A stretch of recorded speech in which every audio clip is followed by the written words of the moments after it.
Welcome in, Azrael. Welcome in.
Nice,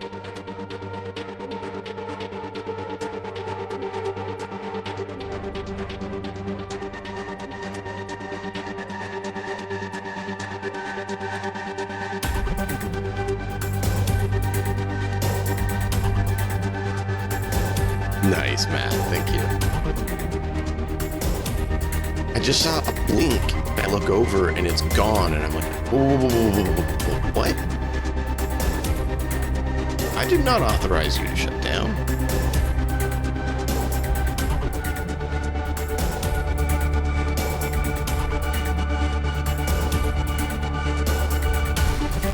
Yeah, Israel just went poof.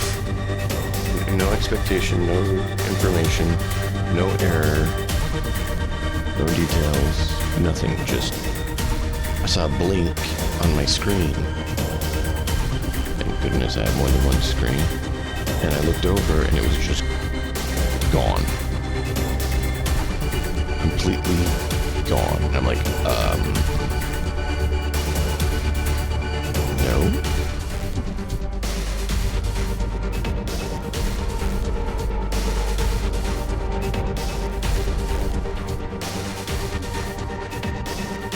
Alright, so I have the server up for you. I don't know if you joined because I wasn't looking there.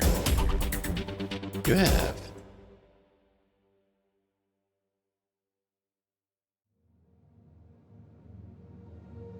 Alright, let's bring the fine folks in now that we had that crazy. And I forgot to change it because that's the kind of day I've had.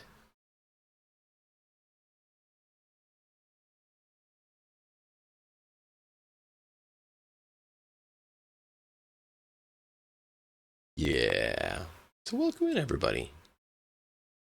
Sorry, things are a little bit crazy.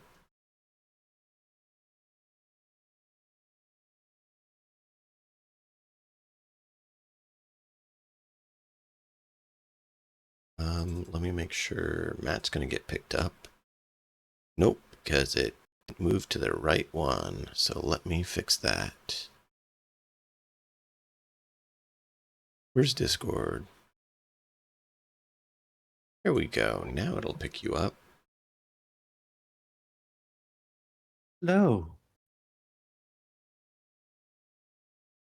You are now listening to Mad in a Hat. We are coming to you live from opposite parts of the world. Oh.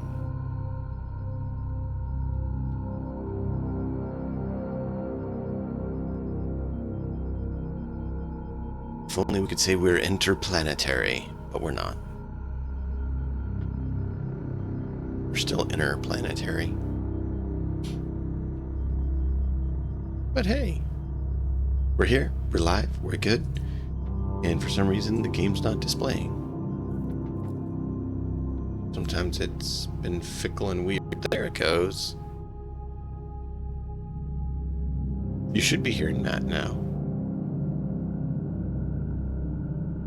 I just fixed it. I am here. He made his lovely voice.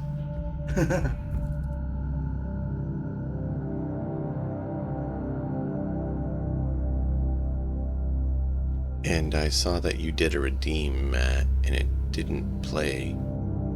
Let me try that again. I will try it again for you, so you don't have to use your points. Or you can try it again. It's fine. But now it's working.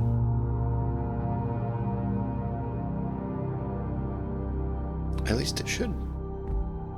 Because everything's up and running.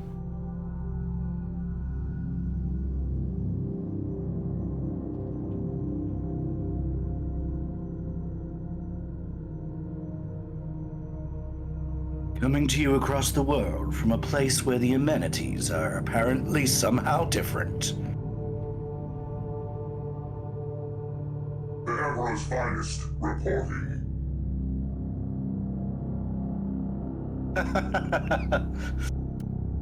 Welcome in, Nuts. How are you doing, Nuts? I caught some of your stream earlier, but work was a bit of a detractor from that. I Because for some reason, I get to I was work. Oh, and that's a good thing. We're glad you were sleeping. Not that we want you to miss Nuts' stream, but we do want you to get your rest. Oh, I needed it, I can tell you.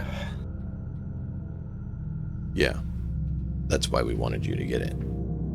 Hey, I'll be Alright. just a second. I'm just gonna grab a phone. Somehow it isn't here. So I must have put it down somewhere. I'm just gonna grab It's it. all good. I was fixing things that apparently weren't fixed yet on my stream, so, you know.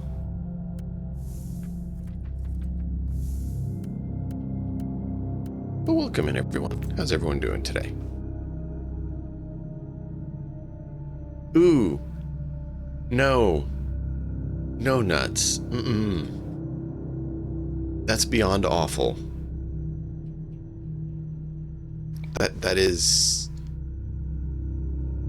beyond awful. It makes me want to make the same face that that guy's making in the top right corner.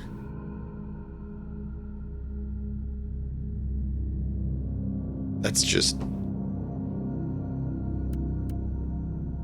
No.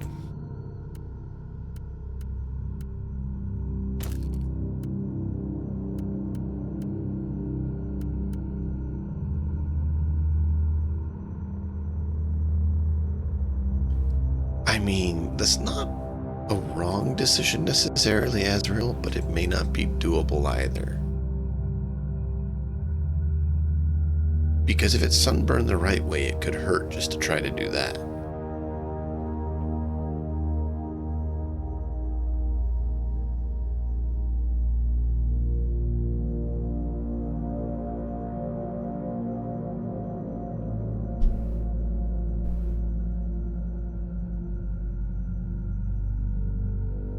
So, I am back. a good idea and a bad idea at the same time.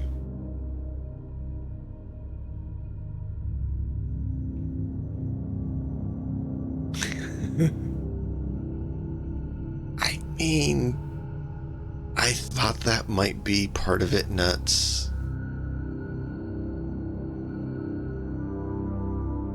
So, But I wasn't going to put words in your mouth. I'm about 70% done with lyrics for The Baker of Bravoy. Nice. Can't I've wait. got a few verses that I need to fill in, and I'm going to be recording it because it's going to be hilarious. Yes. I cannot wait. It is full of some very amusing. Let's just say that the Baker of Bravoy, he's certainly gotten up to some less than up and up things. He's done some questionable conduct, shall we say? It's all in good fun, and I'm using lots. Well, we can say that he managed to put one in the oven, so to speak. So.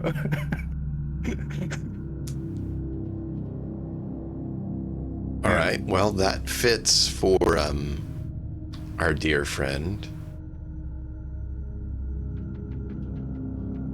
It'll be very amusing and should not be taken seriously whatsoever. It is a drinking song after all. Come on. Those are all fully serious and always without fail. Exceptional. And you will be pleased to know that it is going to be performed with mostly guitar, but it has a fiddle dance break in it, which is still strings, which is very apt. So, fiddle dance break.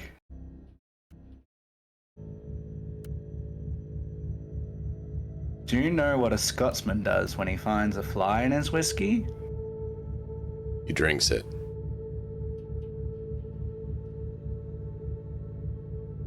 Well, tell us.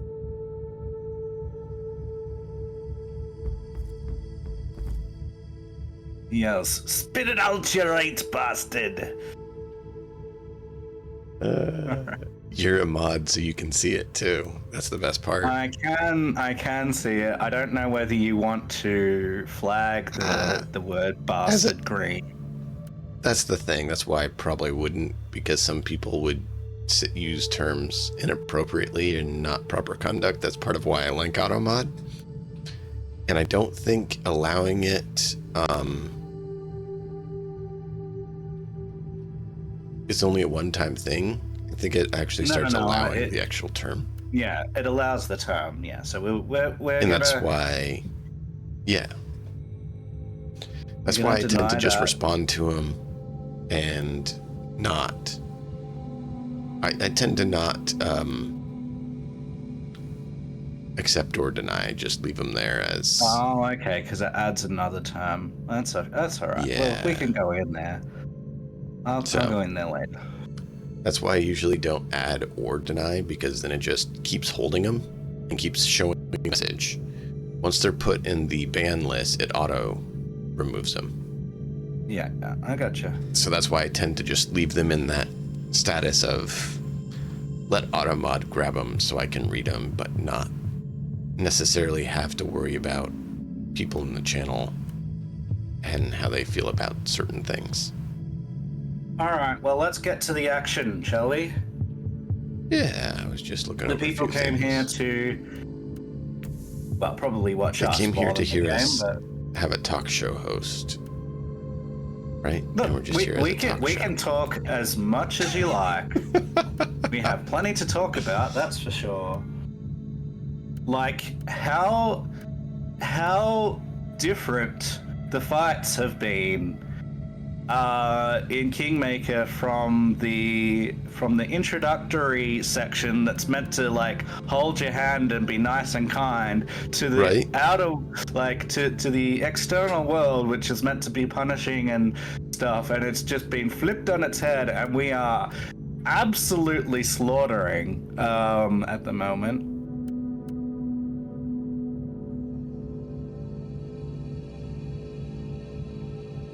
Now, I can tell you with full confidence that this level of aptitude that we have found will soon be found lacking. Yeah, I'm a little bit concerned about that outpost. That's why I was trying to plan ahead and do whatever we could to get strategic and tactical advantages. So... did we enjoy the Hex reconnoitering?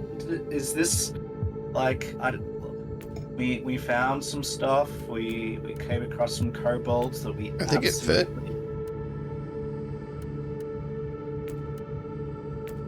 Destroyed.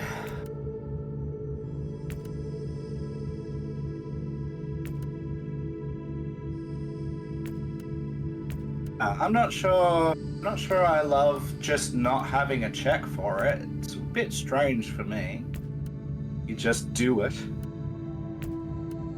I mean, there's a perception check, different, sort of, but yeah, I don't know. I'll have to double read it just in case. I'll read it again in the official content and make sure that we're doing it right, but. Best thing, I don't know. Our defenses seem to do well. The bandits apparently sent a measly force against us instead of a terrifying one. Albeit that would be terrifying to two people that have no idea how to fight whatsoever. Yeah.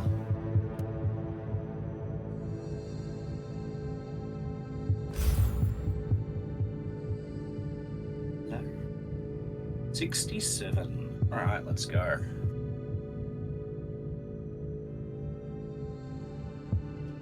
And apparently we have someone who definitely loves one of the characters a lot in the stream. He definitely is very fond of him and wants him to succeed at every turn. right? Sure. That's one way to make it.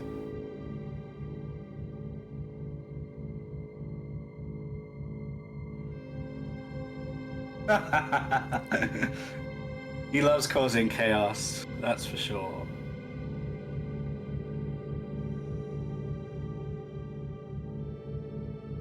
We need to get a hold of his account and change his name to Chaos Fang or something like that. No, he would pull the rug under me so quickly. His technical expertise is way above mine. I cannot say that about him. 100,000 worlds, 100,000 wars. There is no respite. There is nowhere to hide. Across the galaxy, there is only war. Oh, hush. I have no problem with the wars. I just run away.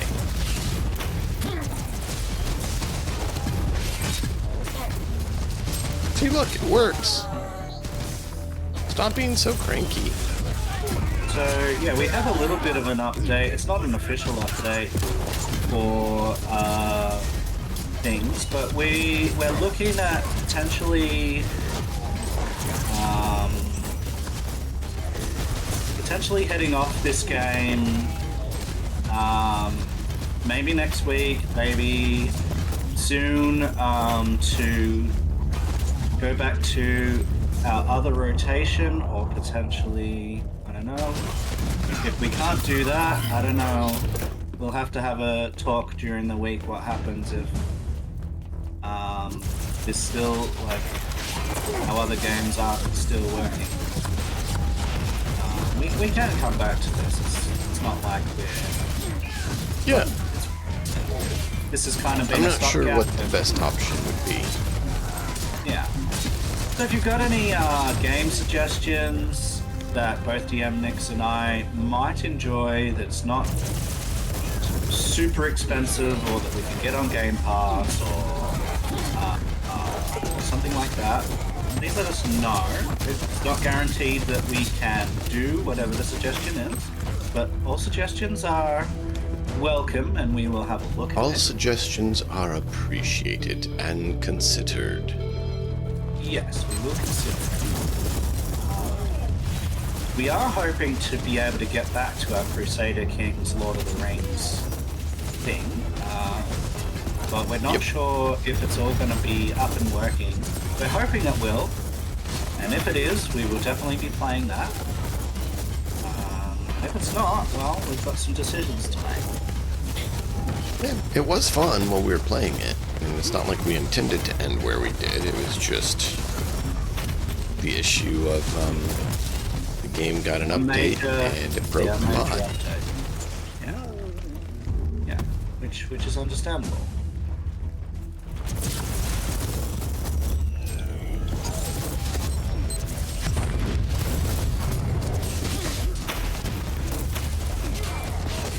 I mean, the only way I could have been worse, fortune turned when Lucas was swimming.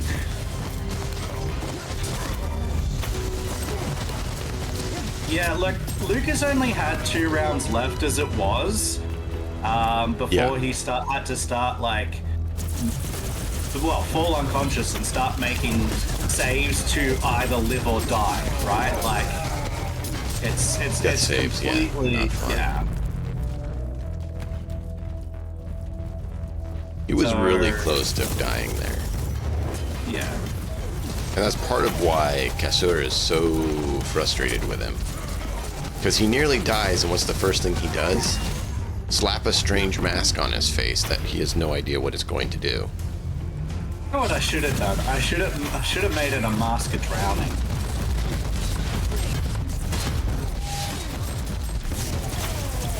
That's what I should have done. So, yeah, between that and climbing up the hill that was dangerous and unneeded, Kassur's not exactly thrilled with him. He was kind of perturbed, is kind of perturbed with Razkan and his gallivanting up the hillside unneededly, but he's made more sane choices since then, which doesn't feel he can really say was done by the other one. And wise tactics and prudent thought are important. Well, look, you know, there will be plenty of opportunities to learn lessons. Let's just say that. Situation is terminal. Immediate action required.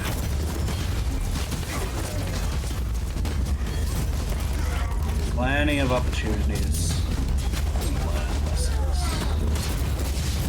If he doesn't show that he's learned, it's going to start really causing problems, because that's where Cassur won't be able to lean into the martial side more. He's going to be leaning into that Hell Knight side, shall we say. Get in line. Yeah, we reskinned it. Get in line. It's going to be, you know, a lot more akin to tyranny if he doesn't smarten up. That might be good for him. Maybe my boss, maybe my mentor, you know, was correct. Maybe the right way to lead is to smack heads. Maybe.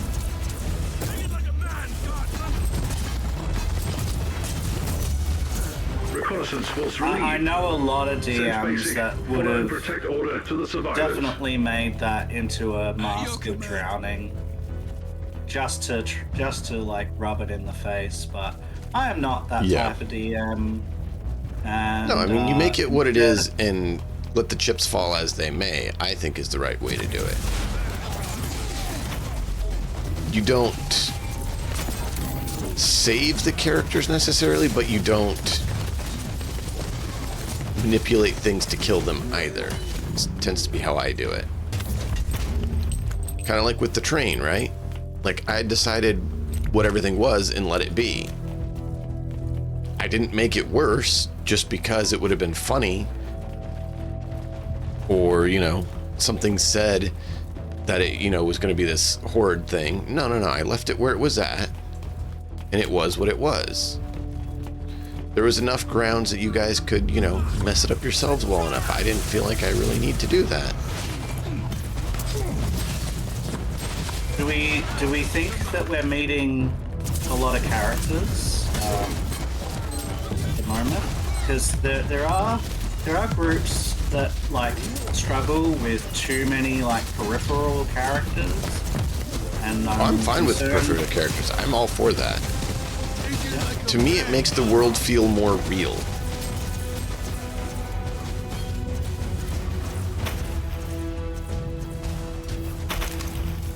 I like that idea as well, Nuts. The more people we make friends with, the better. Yep.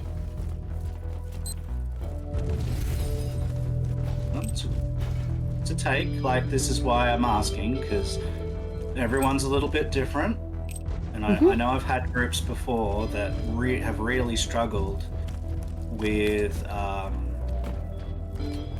lots of characters around and being like, so who's this again? I mean, I might forget depending on how poorly I sleep, but no, I love having more characters. To me, it makes the world feel more alive and real instead of not, right? I mean, that's part of why when Malkov asked where things were at for Chapter 3, I'm like, well, there's going to be a lot more characters. It's going to take time. If there's not a bunch more characters, then you're not in Night City. And I'm not okay with that. I want it to be you're in Night City, which means there needs to be a lot of characters. Whether you engage with them or not, they should be, you know, certain areas will have certain characters in them.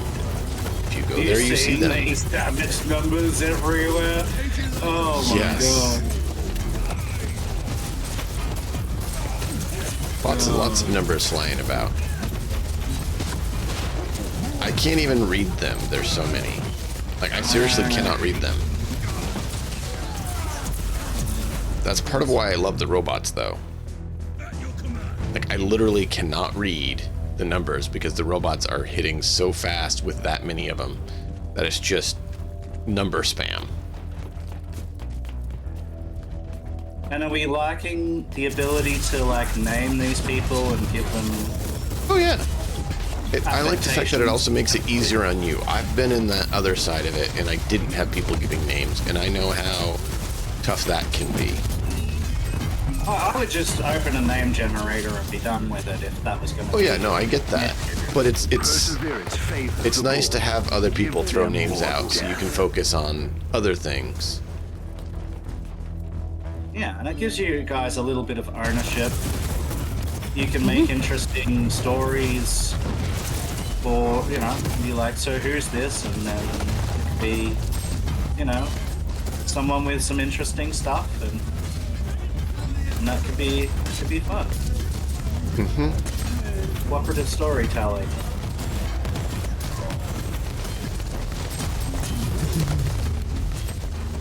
I hear you there, Nuts.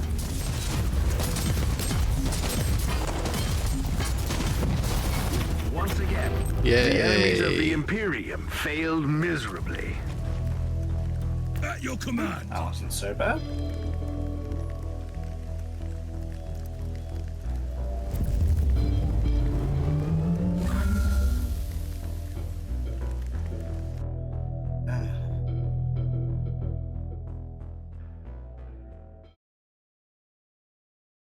Yeah, like I've had groups that are like, no, we don't like.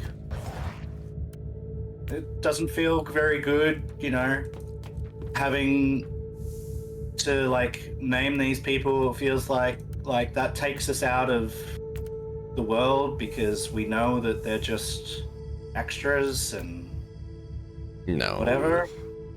And then I've had That's- some groups be like, yes, please. So, But it's not an extra necessarily, right? If we Well, it doesn't engage have with to these be. guys a lot, yeah. like the guy that we were able to turn, right? If we engage with him a lot, he's not going to be an extra. No. Absolutely. These people can. So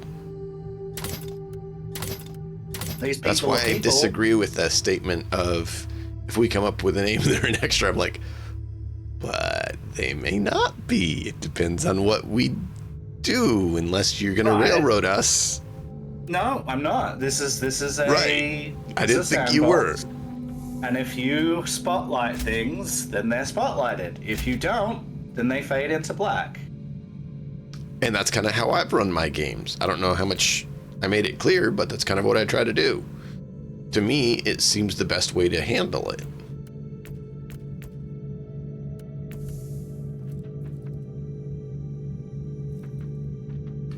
Do you like this better, or did you like Dark Tide?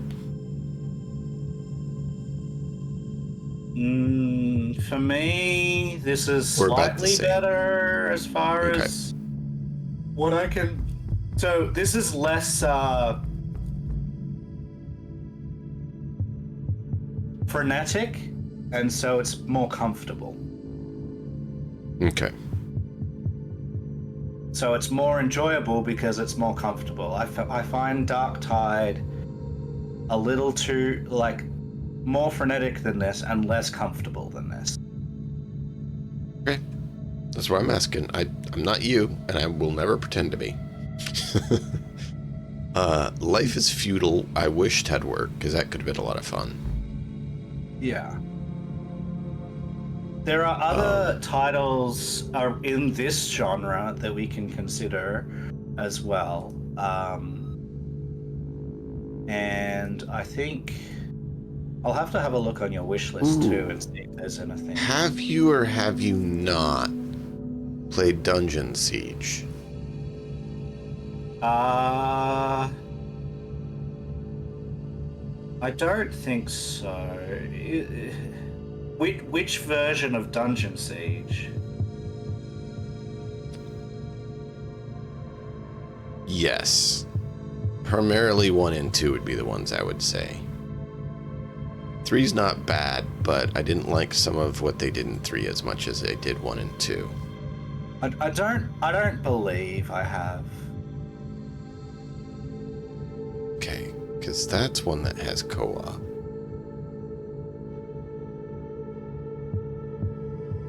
There's GOG. How much is that?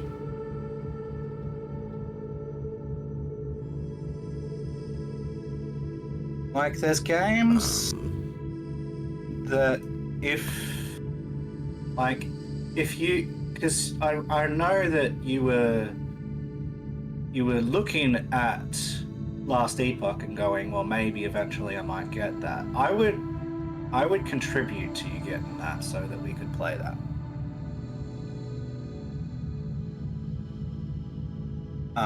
For instance, there might be games that we're invested enough in, like one of us is invested enough in that the other may not be, and we can throw each other like $10, $15, $20 toward it to help incentivize the purchase.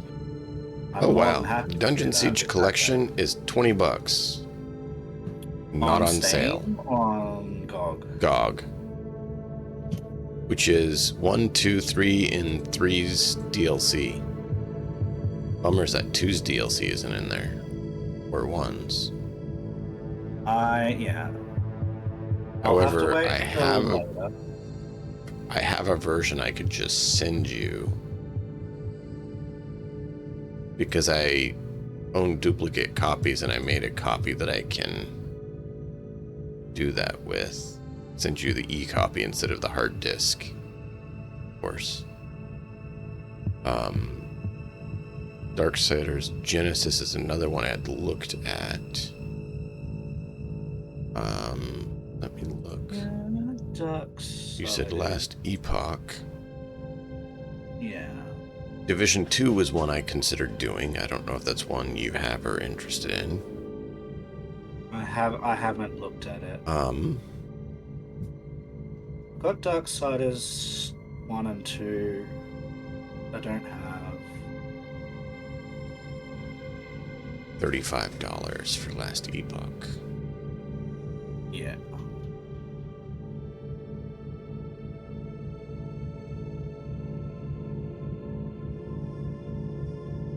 It is an ARPG, right? This is it's gonna be but well, they're saying you haven't played it, they're saying it's relevant to me because of Inquisitor Martyr.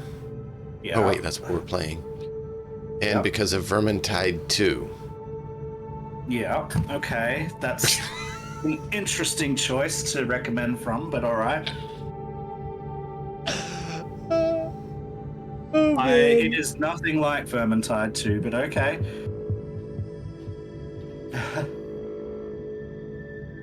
No, that's why I had to share that, because it was just one of those. Wait, what?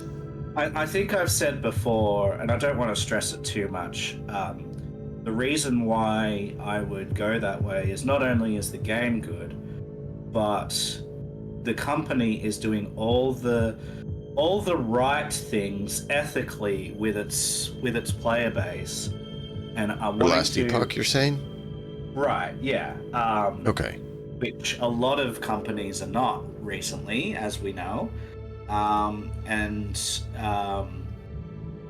I think that is something. When a company is doing ethically sound and even helpful things, that's like to be included in with why you would want to purchase something, and vice versa. If a company is not doing the ethically right thing, that should be included in with why you might not play the game, right? Huh, that could be part of why I switched to Pathfinder from a different system. Right, exactly. I mean, I don't know what that one would have been. Because we're still doing Cyberpunk Red, so it couldn't have been that one. I don't know. Huh. Interesting. Yeah, so that is a consideration, and I don't want to belabor the point because, everyone can make their own decisions, but,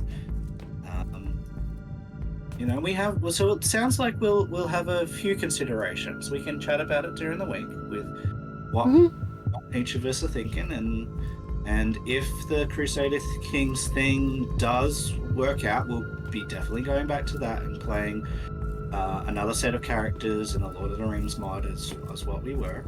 And if it's still a little bit glitchy or whatever else, we might consider something else. So. Sorry, I just read Nuts' message and I couldn't help but laugh. I apologize, it wasn't at you. I just read his message and I couldn't help it. Good luck, because I don't think anyone's buying old stuff anymore, because everyone knows that it's all getting changed anyway. Oh. But, yeah. Look, it was fun while it lasted, but... I mean, Pathfinder 2 wasn't out when I started my campaign, and we switched to that version, and that was a better version than the previous stuff. Was it perfect? No. Well, let's be real. Like, it was better at some things than previous stuff. It wasn't better at everything than previous stuff. Oh, yeah. No, totally. And I would argue that previous stuff, if you're including the edition right before it, let's not name any names, but right before it, that game is still, in my opinion, the best combat simulator that we have. Like... Or? Yeah, it's fantastic for, like, battlefield affectation. Tell me it's about just that. not Like, good at in what way? I anything never else. got a chance to do that part on that one. That's why I'm asking you. Right, so, and, okay. Can we name then? Because Yes. otherwise we're being a little bit... Yes. Alright, so D&D 4th edition, what I'm saying and why I'm saying it. So the assumption of the system, okay, so we'll start with that. The assumption of the system is that people should be able to affect other people on the battlefield. Right? Okay? And as an extension to that, people should be able to affect things on the battlefield, and that things should be able to affect people on the battlefield, like terrain, for example. Mm-hmm. Okay. So we go in with those assumptions, and that's a pillar of 4th edition that Practical noospheric a lot of people network either online. don't know about Target or have has been forgotten about barricaded because it behind a was security bagged door to to shit. avoid immediate extermination by Right? hostiles. The The system door will was be bagged to breached shit within a few because of Terran minutes. its Violent intervention struggle in required to other retrieve areas. the subject alive. But in this area, in the area of battlefield affectation, being able to affect other characters, being able to affect the terrain and things like that, it is excellent as far as that goes. Okay. I never Why was is it able to play it much. Why is it excellent? Like, because I could say it was excellent, but saying it was excellent isn't enough. So I need to say No. Right. What So- made it? What made it? What made it is keywords in relation to movement, forced movement, and lack of movement based on terrain and other people. And so you Okay. had classes and had abilities to affect the movement or lack of movement of their allies and of their enemies with keywords like slide and push and slide, push. It's been a while, but lots of keywords that did different things. Slow. Even the stepping and the moving is very similar to how Pathfinder 2 has done it with those things are actually different things with different mechanics. Do you think terrain, Pathfinder and 2 is keywords. closer to 4th Ed? Absolutely, it is. At that least regard? on a combat simulator, yes.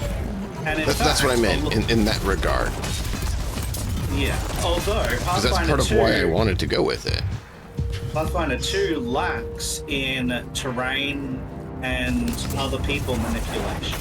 It's very hard in Pathfinder to affect other people. Whereas in 4th edition, you had some of the class's basic moves were like slide this character, push that character. Actually, like doing things or creating terrain in specific locations that could slow you down, could impede you, could block your line of sight. You know what I mean? Like, you actually had things Yeah. do something mechanically than just it's there.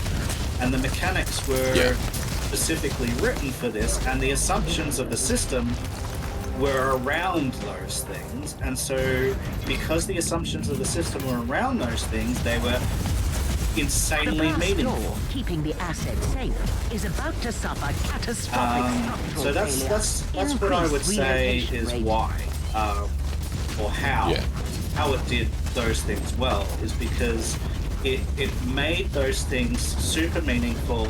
It gave so many characters ways to affect those things on a regular basis, and it made combat very interesting because all of those things mattered.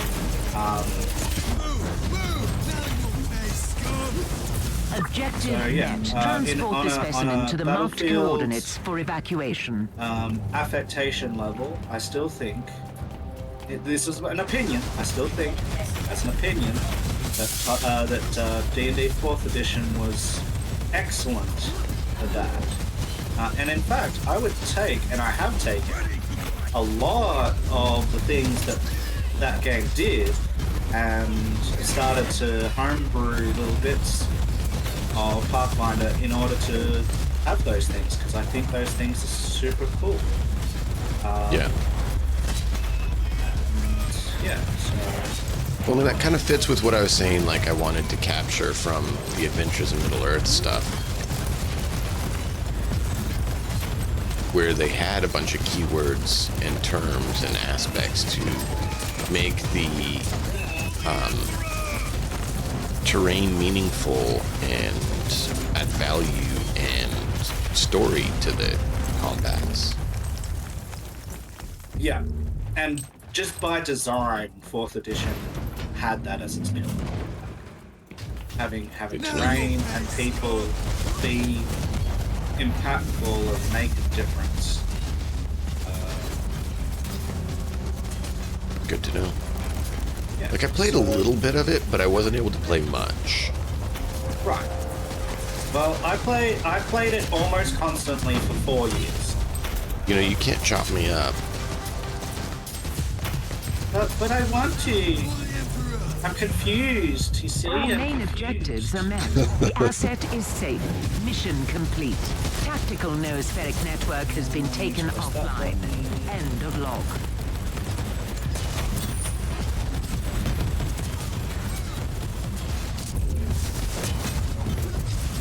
Step back.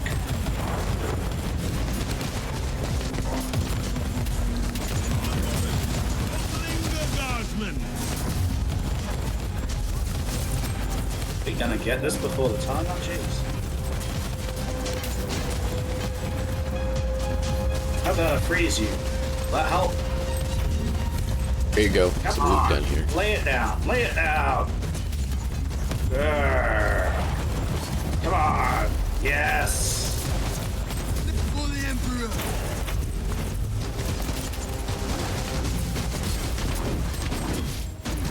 Oof. That's, talk about right on the timer. Jeez. Right?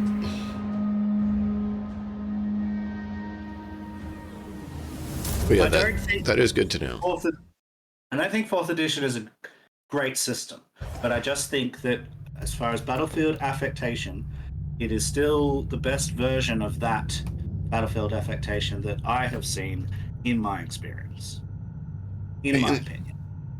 And like Nut says, that's very, very valid.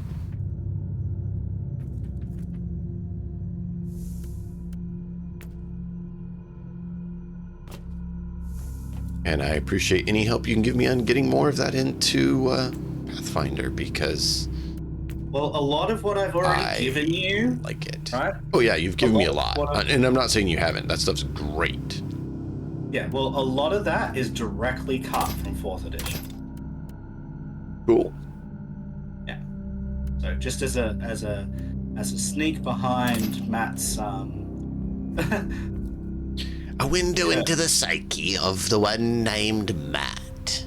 Welcome as we go into this adventure here today and discover... Yeah, the thing is, right, so how this works is we play games and we find things that we like in them, right? We find things that we like in games. And then we can use those things even though it's not the system anymore. And so we do. No. We use the things that we like somewhere else. We take the things that we like and we sew them in because we see something valuable and we go, oh, here is this and I want to use this, and we do. That's the life of a forever GM, by the way. Like, just looking at a thing and going, well, this is something that, like, maybe I hated this system, but this one idea was brilliant and I'm gonna use that, you know? Oh, yeah.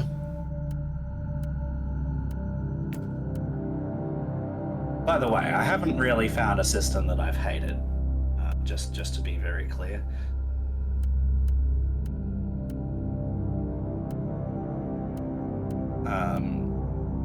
I see it a little bit more on a holistic view. I think every system has something for different people for different reasons. And I don't think that you should say this system is bad. I think you should say, hey, for me or for my group or for what we were trying to do, or, you know, this didn't work for us, but maybe for a different group with a different thing and different ideas and different emphasis, that actually might work for them, right? Right. Kind of like what Nuts said. The Rift setting was great. Its actual mechanics and everything, it's a bit difficult and wonky. That was the one that took like 7 hours to resolve one combat. Is that right? Is that what? Yeah.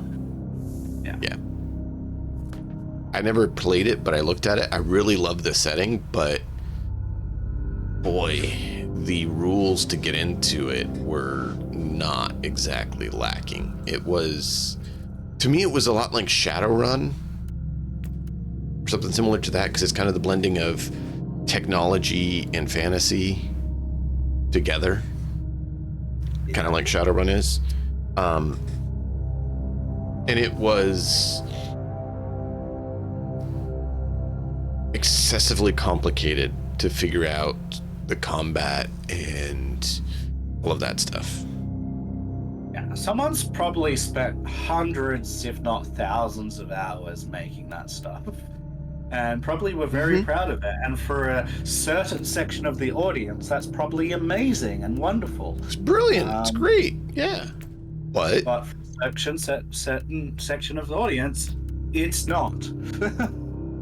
For the rest of us that don't have a master's degree, as Nuts put it, in mechanics, we're not here for that. As good. We're and I got the perfect level difficulty for you. Excellent. We're here for storytelling. We're here for a little bit of grace here and there. You know, story over direct, exact rules, but the rules are important. Oh yeah. The rules are the backbone. Well, that's what I'm trying to teach my son. Every game has rules, and those rules are very important, so everyone knows how to communicate. When it comes down to it, all rules is a medium for people to communicate. Without that, there's no common language to discuss and resolve and figure things out. Yeah. That is what the rules are for. They give you that concrete clarity for everyone involved behind a security door to communicate and make extermination by hostiles. Yeah, well-written ones The door too. will be breached within a few Terran minutes. Because there's a certain system that we didn't even mention before, but we alluded to, that does not even do that. It does not even do that. There are rules, but they're certainly not well written, and they certainly don't tell us anything that we need to know. Well, hardly. Yeah. As I played that one more and more, I realized just how much they left out and just were like, oh, we'll let the DM solve it. And it's like, but you give no guidance or what is your thoughts on it? Like, I can make a decision, but what is the directive? Like, how do you get to what you got to so we can make thoughts on it even? There's no guidance. There's no understanding provided, no comprehension, no details. I don't need you necessarily. Yeah, there's no lines to read between. If you tell us to read between the lines, fine, but we still need lines to read between. We can't read between lines that don't exist. Yeah, well, the consistency became the problem because what was already there was not consistent. You couldn't establish a status quo. If you could establish a status quo, it wouldn't have been a problem. But because you couldn't, because nothing was actually consistent, right, you couldn't establish a status quo, and instead it was just whatever the heck you want, and that will be fine. And that's not good for some people. No, because then you people. have issues. You can't just communicate in any language you want. We wouldn't understand each other then. That's not downplaying any one of other languages. It's just the truth. If I started, quoting off software languages to you, you're going to look at me like I'm from another planet, and rightly so. You don't know it. But if I did that with Codemaster or one of the other guys who comes over for the game at my house on Saturdays, they would be like, oh yeah, no, I know exactly what you're talking about. And that's what a good tabletop game system should be, is a rule set, a medium through which you can communicate concepts and make decisions because there's a consistency to them and for them to be understood. It's not, well, it's stuff. No. You need to have clarity in terms and understanding and mechanics that are there to back up those terms. People don't think about it, but language actually is mechanics to language. It does exist. You can and can't say certain things. If I just started using words the way they weren't intended in this language we are speaking, you would be completely lost and wonder what we're even talking about. That's the point. You need to have a concrete rule system that people follow to facilitate communication and adventure. I think it helps. I don't think it's necessarily needed because different people operate on different levels of that. Again, a lot of people love rules light. A lot of people get a lot out of that. And where that is beneficial is individual player power and power fantasy. You can get that, which is what that edition did really, really well, is this, well, not well, but it did specifically, like, you could get individual power fantasy because of that. Right. which, because of those things, and you could, I guess, game the system, and a lot of people like gaming the system. A lot of people like finding... Yeah, but the problem is, you weren't gaming the system at that point. There was no system. There was no balance. It was delusional that they had their things and like, this is balance. It's like, no, it's not. The players are so powerful, so quickly, that if you want to build a balanced game, it's not possible under the structures provided. I like to be able to improvise, but I still prefer to be able to have the structure to do so. Yeah. Exactly. You can't... Well, that's the thing. Like, the structure allows you to communicate your improvisation as well. Like, that's something a lot of people miss. Just having a rule doesn't mean you can't improvise. It gives you a framework in which to improvise, because then you have terms that you can communicate with.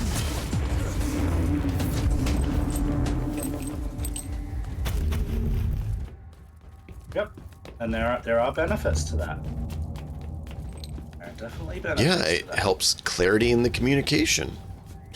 and like you, I do prefer that, but I do know a lot of people that prefer the other. Position is about to be And that's the thing, I don't need them to tell me how to make a ruling and do everything, but it's helpful when they give at least some examples so you have some framework to communicate on and base things on. The subject is now in inquisitorial custody. Relocate to the extraction zone. Extraction zone. Even Cyberpunk, for that matter, in that regard, right?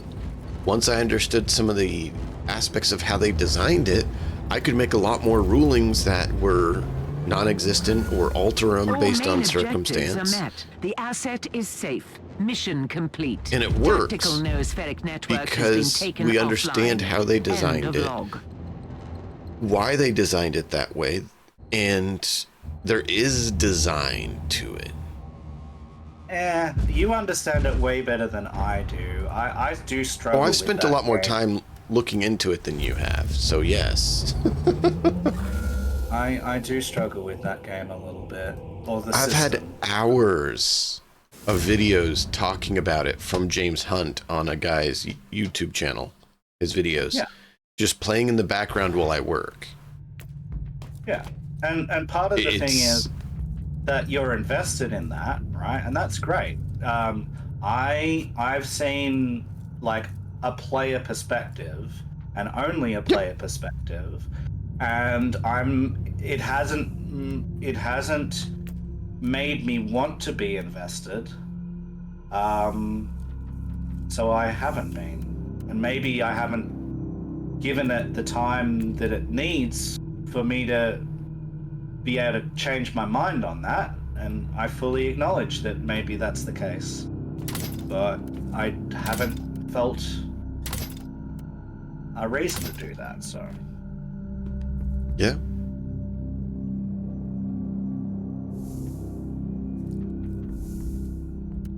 Well, and that's the thing.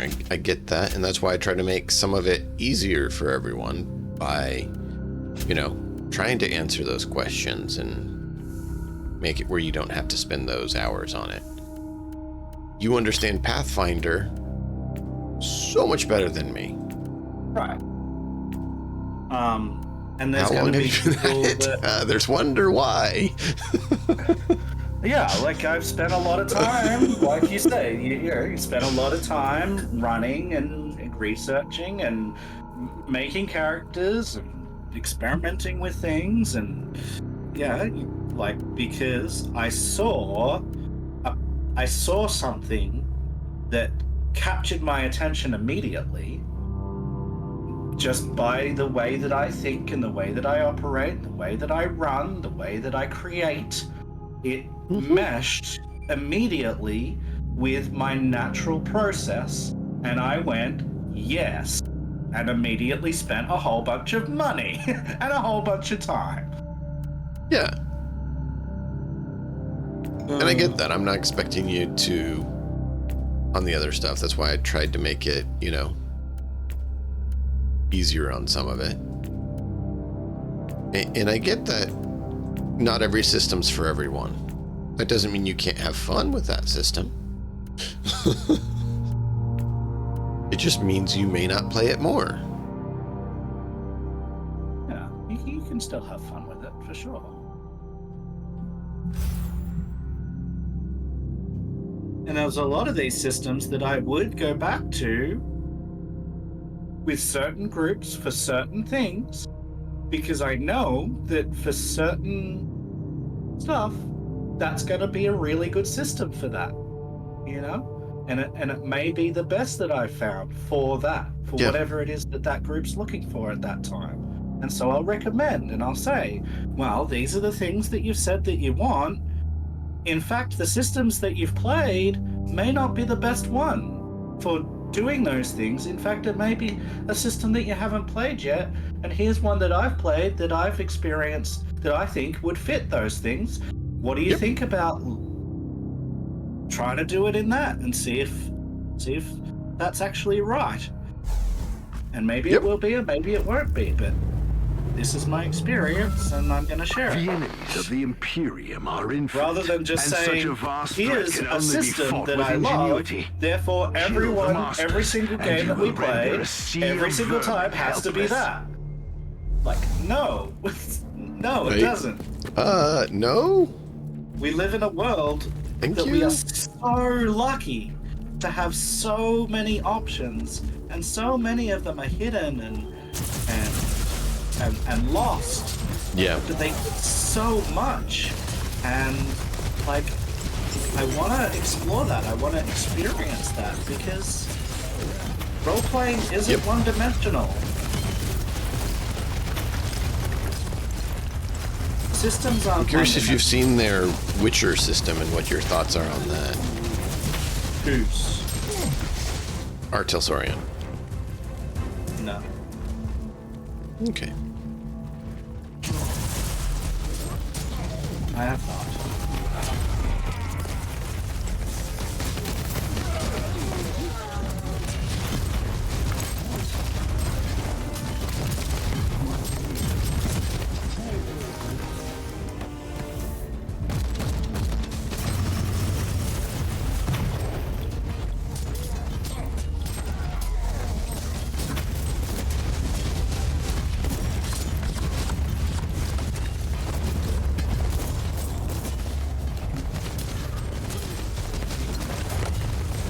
Love watching the robots work.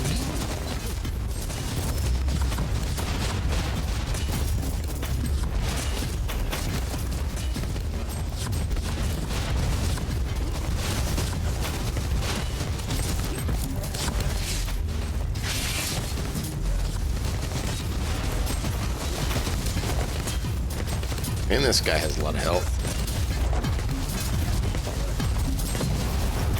There we go. Is measured in blood. Good ribbons.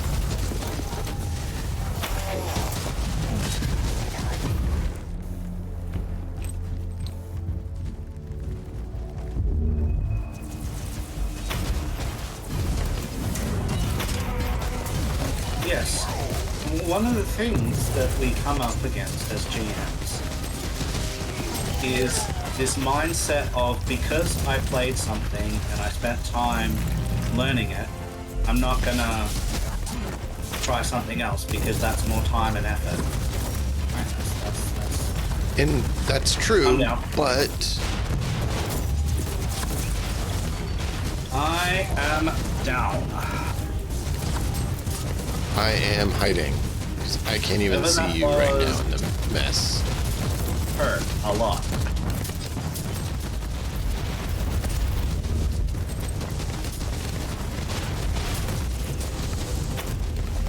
There you are.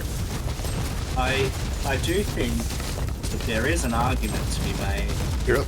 that, around like time and effort and how much it's actually worth. I do think that is a consideration, Yeah. and a worthwhile consideration. Oh, absolutely.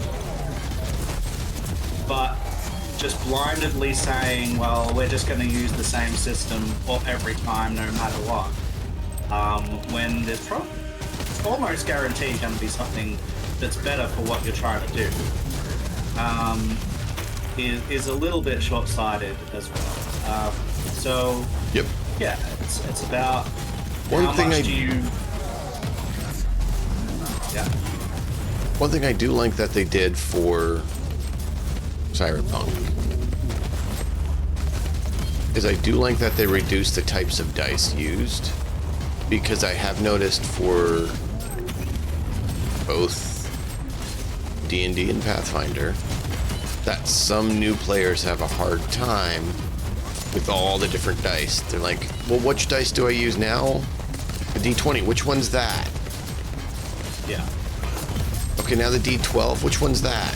What's a D8? What? And so I see the advantage of their system for that, because you have a check dice and a damage dice. No pity. And a quantity of them. So I get that perspective, and I understand. Well, there are ways to communicate these things to players that are struggling like that. It does require a little bit more effort and thinking outside of the box. But that's part of our role as educators. Because a GM is... Well, and I'm not saying it can't be done. It absolutely can be done. But I do understand some people's issues with stuff like that. And I do understand why some game makers have chosen to go away from the standard D20 system.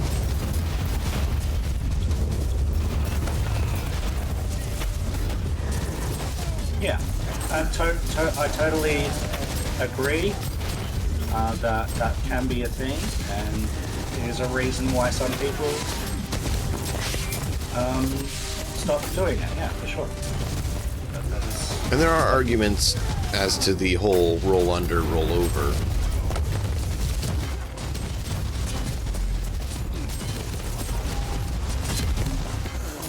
Yes. Great.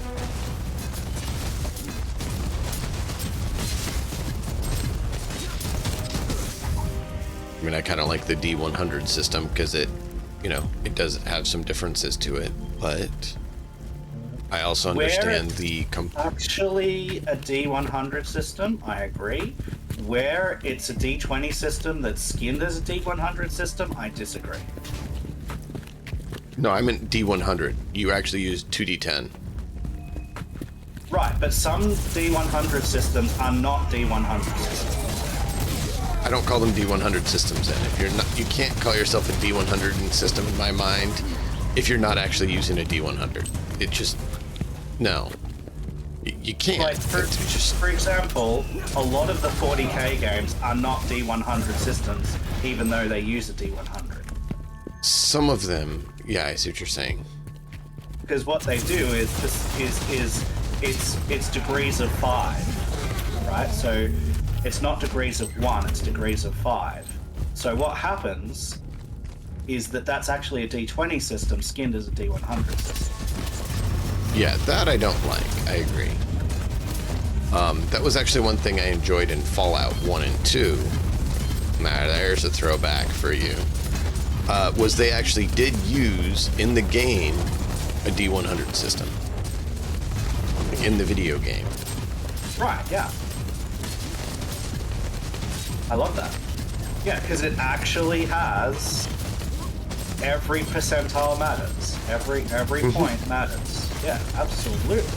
I'm on board with full D100 systems, and I really like them. You can watch the but body like Mick's wander not said, aimlessly until it everything at 5% I agree. Yeah. is not a D100 system, despite the fact that it's using a D100. It's a D20 I completely system. agree. It'd be the same thing as if you took a D20 system and did it in degrees of 2. Yeah, It's how you can roll a D5 or a D3. It's like, just say what it is. Use it as it is. It's not, yeah. Yeah, because that's artificial inflation to use a dice to claim something that isn't. I don't like that either. Yeah.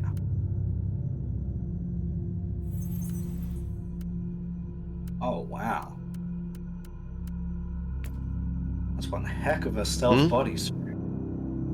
Oh, I've got a purple here. Probably never going to use it, but it's got 6 sockets. It's a lot of sockets. That is a lot of sockets. Ooh, I got an axe with that. No. Wow. Yeah, 6 sockets on this. Unfortunately, If I switch to the cataphrons, it would be worth doing. purples are not worth it. So Why not? bye. They're purple.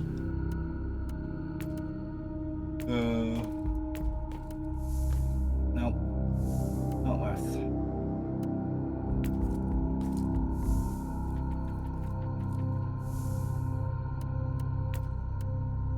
But yeah, like a lot of people here have been talking about certain things, and I've said to them, well, based on what you're saying, I actually think that like GURPS Traveler or just GURPS D6 is gonna be the best system to do what you're saying.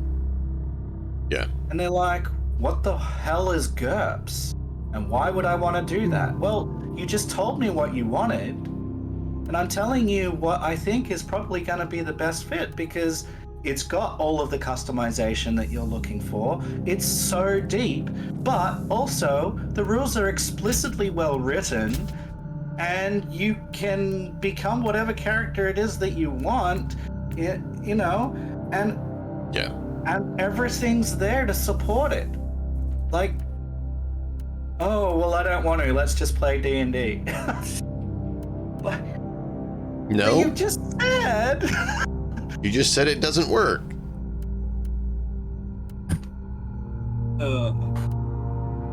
Yeah, no, I'm with you on that. And in my thought experiments in regards, like, I wanna eventually run something in the Diablo-verse, right? As a tabletop role-playing game. And so I went into that thought experiment asking myself, is there a system that I have played, or multiple systems that I have played, that I think would work for that? Or is there maybe systems that I haven't played that other people might recommend for doing this, that I might be able to have a look at and see Right. that that's something that might work? Of the systems that I've played, there are 2 that I think I would like to try for totally different Diablo experiences. A very, like, Diablo 1, Diablo 2 experience. I reckon Call of Cthulhu reskinned would work extremely well for that. You know, I can see that. It talks about stress. Only corruption lies beyond the veil. All of There's those nothing things. It but talks about suffering mental and death stability, beneath the which I think stars. works in a Diablo verse. Why some of these people would break.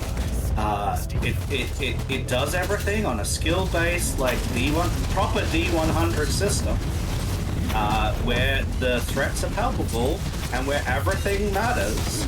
And on that old school Diablo RPG kind of world, I think that would work.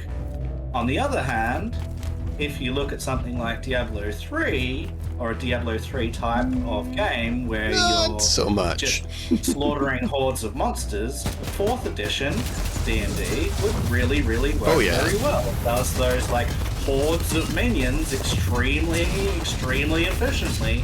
And If you wanted to play Dynasty Warrior, that would be 4th Ed in my mind. Probably. There probably is something better than 4th Ed for Dynasty Warriors, but yeah. Really? Not. I mean, the whole thing is you're a hero and you're going through purging tons of grunts and then having a few boss battles, essentially. Yeah. There probably would be. I haven't played one because that's not the type of game that... You haven't played Dynasty Warrior? Oh, no. Huh. Okay. You're mentioning you like the Romance in the Three Kingdoms stuff. I thought maybe you had, because that's exactly the setting. Look, I love the setting. I don't love the ideas of a single protagonist against the world. Oh yeah, no, it's fine. It's not a bad game, but it is definitely, you're a bit heroic and, you know, cleaving through the peons, but then you have the other enemy heroes that you're up against.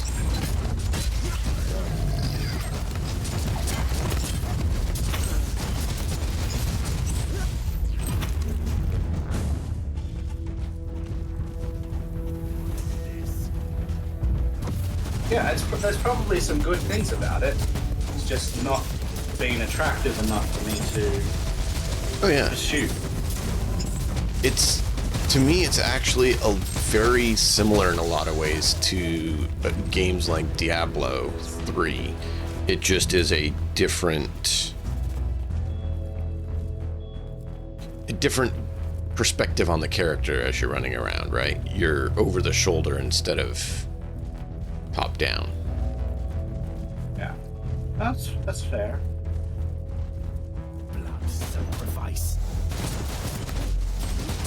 Yeah, like it could bear some like experimentation and time with. It's just not something that I had done. Because It's all good.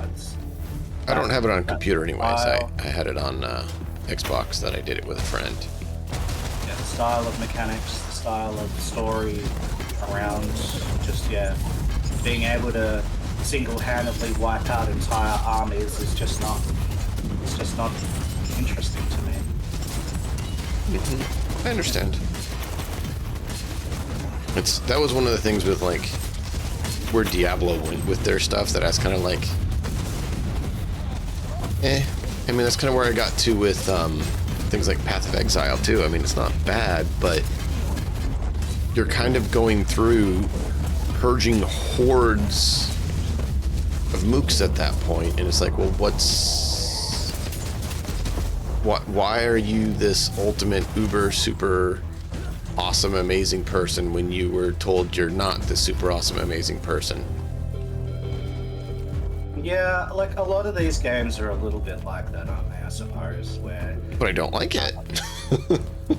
where you can, just sort of. This one tells you you're an inquisitor and that you're amazing, and then proceeds to let you be amazing. That works. It's cohesive, right? I can deal with it if they're telling you you're amazing and then telling you you're amazing instead of, you know, flipping it. Ooh, yeah. I can't get it when they say you aren't and that you are. If the premise is that you are super powerful and you are super powerful, then that's great. If the premise is you are super powerful and you are not, that's not great. If the premise is you are not super powerful and then you're super powerful, that's not great. But if the premise is that you're not super powerful and you're not super powerful, that's great. Exactly. If the premise is you are what you are, it's good. Yeah. And that was kind of why I was like, on some of those, because it's like the whole thing with Path of Exiles, they start you off as, you're a prisoner being sent away, you are terrible, we're getting rid of you, and then you show up on the beach and you immediately start like just butchering through hordes, and it's like, it just didn't feel cohesive to me. Whoa. Yep. I got yeeted across. And that's why I said, map like, in this game, I got yeeted across the map again. odd. This game likes to just like pick me up and throw me across the map for no reason. Into hordes of enemies, by the way. Ow! Yeah, well, good luck finding me. What do you mean? I just ran over your body. I got yeeted all the way over here, by the way, just for no particular reason. I'm gonna let my robots calm things down a little bit before I get you up because I'm overwhelmed already and I don't want to die. Yeah, and there's more incoming. Well, I mean, I kind of ran through them all, so... Their demise is your salvation, Inquisitor. Perseverance favors the bold. Give them more death. Now, if we were being told that we are an Imperial Guardsman and we're going through this, I would quit playing. Oh yeah, well, like that would not. And that's make kind of the any feel I sense. got from Diablo 3. It's like, from Path of Exile, it's like, you Well, are no Diablo one. 3, you are But you're a like god. Nephilim, so it makes sense that you're powerful. That's true. It's just that they don't start you out telling you that. So at first it felt off because they're like, you're being amazing and powerful, but you're nobody. It's like, but how are you nobody and yet you're somebody? You gotta give some Serve the Emperor indication. well, Inquisitor. Like, even if they had started it off with, you've been raised and always seemed like there's something different about you where you seem to be able to do things that others haven't been able to, right? Like, they give you some indication that there's something odd about you. I could get behind it better. Okay. So, what do you think then about the television show Heroes? That I haven't seen a lot of it. Well, so the idea is, right, all of a sudden, around middle to late teenagerhood, this girl suddenly doesn't get hurt when she falls from a massive distance. Oh, For yeah. I remember that part, And yeah. then, like, And then there she are has, other like, all these people abilities, and yeah. that suddenly just start discovering about themselves at a weird stage in their life that they are different than they should be. And everyone starts to look at them and go, hey, you're a bit odd. What do we think about that? It's not wrong because they set up the premise of it stating that that was going to be the case, right? Like, they called it Heroes, so you knew something was going to be off in that regard, right? I think they could have done it better, but they at least didn't say they're ordinary people and then miraculously become superheroes. It's kind of like X-Men. X-Men don't always know they're X-Men, right? But they are. The part of Hero that I kind of thought was really odd was the part where they started saying that there's like some special things you can go through to turn you into one, sort of weird bit that I saw at one point. I was like, that... I don't know about that. Now you're starting to get into a bit of fishy area. How can you now artificially create it spontaneously without having some sort of... Like, I don't need, like, our world realism, right? So don't think when I say realism, I mean our world. You need some sort of realism to it for it to be valid. And I even mean that for Star Wars and stuff, right? There was a Star Wars game where they had people able to create Jedi or Sith in this regard. But they explained it so that at least could be functional and not break the lore of the world. Does that make sense?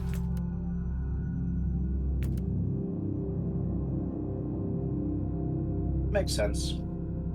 I'm a big supporter and requirer of having rationality and realism in your setting. That doesn't mean you can't have a fantastical setting. It just means you have to have a defined structure that makes it realistic and reasonable in that world. we're talking about consistency again. Precisely.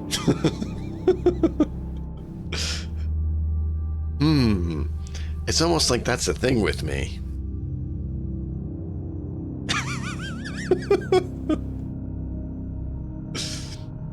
Cool. I'm on board with consistency. I like consistency. Yeah.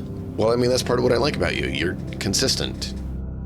I actually had a friend who gave me an odd compliment.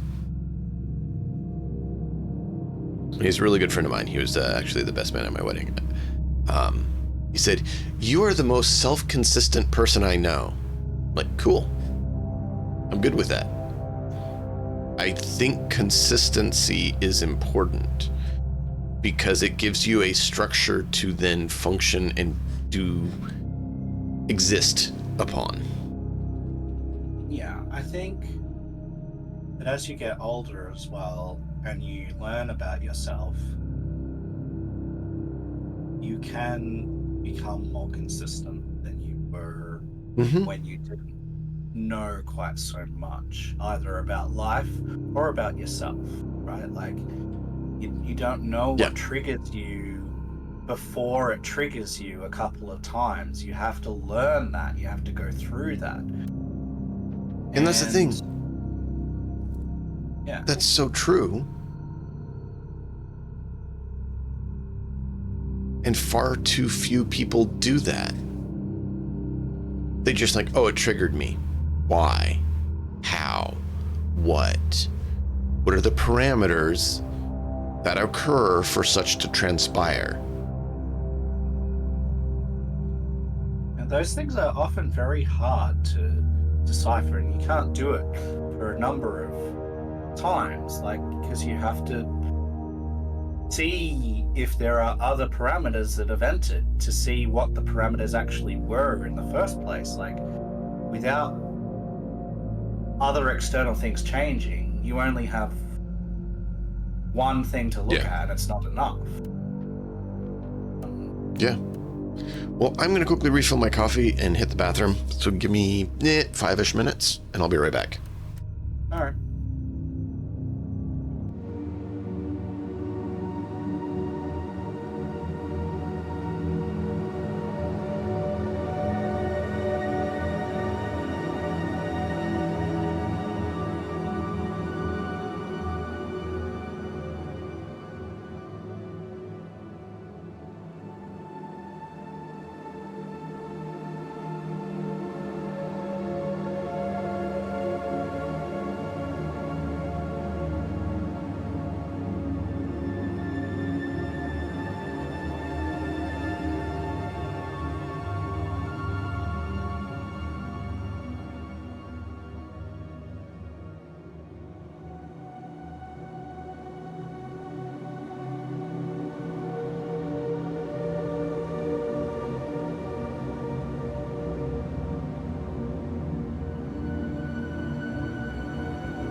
Matt was just mentioning a game I hadn't heard of. So I'm going to look it up and share it with you guys. So what is it? So, it's not as good anymore, but there was once an interesting MMO called The Secret World, and it was published by Funcom at the time. What I liked about it was a number of things. It was set in reality, in the real world, but with like magical, weird ass trips. And I guess the concept was everything that you've been told is a fairy tale, is a myth, is in fact real. And it's just been buried and lost either by the government or by time.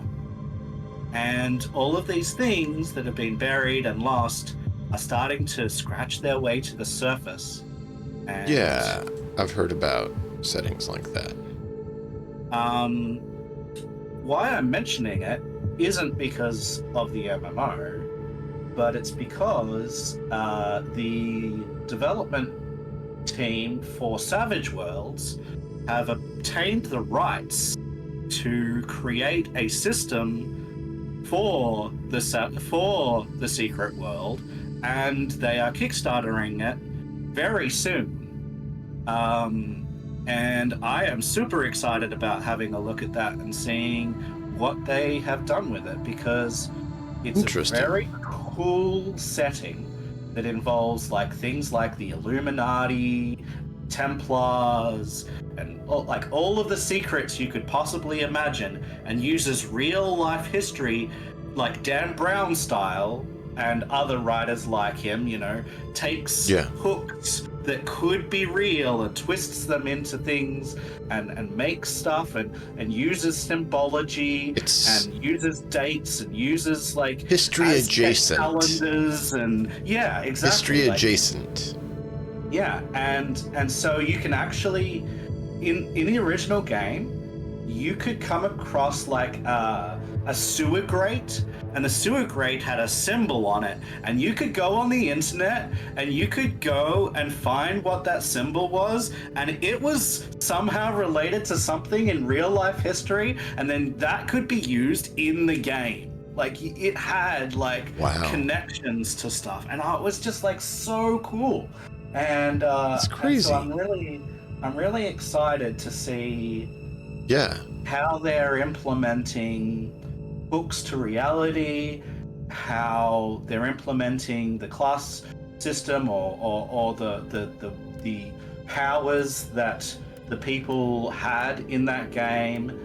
You had real life weapons that did special things because you got stung by effectively a radioactive bee, right? But it was a bee that carried a virus or an aspect of this unreality, this mythology, this supernatural potential that gave you something special and made you more than you were.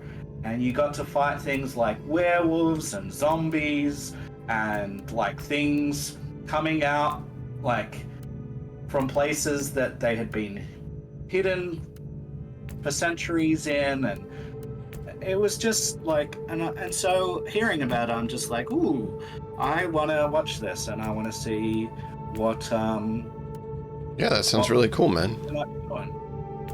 Yeah, so we'll see. It's tabletop. Thank you for sharing your passion with us. Role-playing game version, and I'm like, ooh, could be terrible, could be amazing. This like Savage Worlds is good, man. Like it's a good system. So I haven't played it, but it didn't look bad. The little bit I'd seen and heard people mention of it. It does things, a little differently for D20-esque things. Mm-hmm. It starts every character off. Your skills are capped to a potential of the D4 die.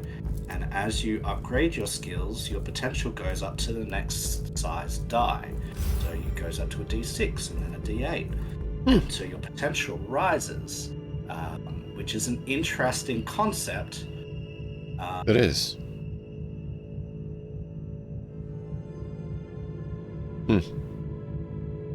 Very interesting, sir.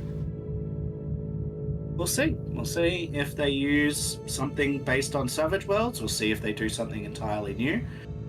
But I am going to be watching it to see what they do. You mentioned the Warhammer RPGs. Have you looked at them much?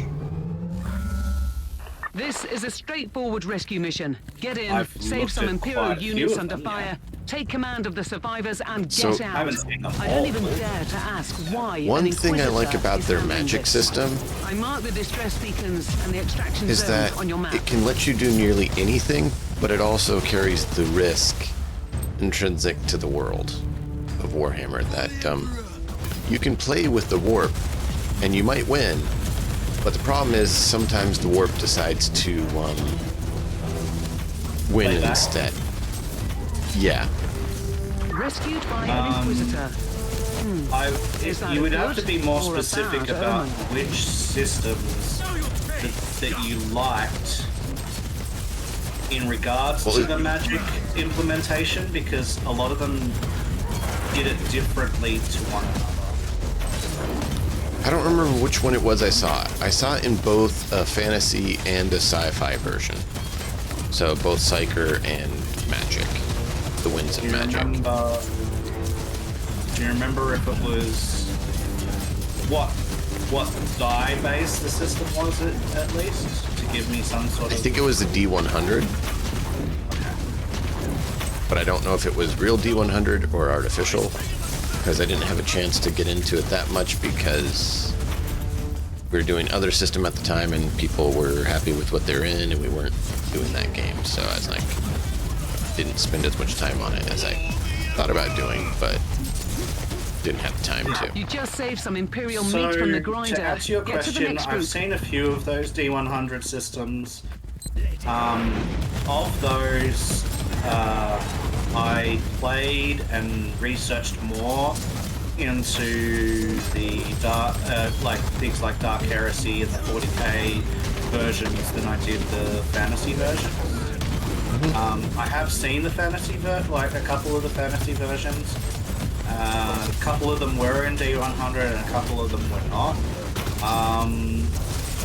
Like you, I didn't do a lot in them, and I used them instead as lore kind of books, because at the time we were on like Genesis kind of vibes, and so we used the Genesis stuff of the 40k and fantasy world.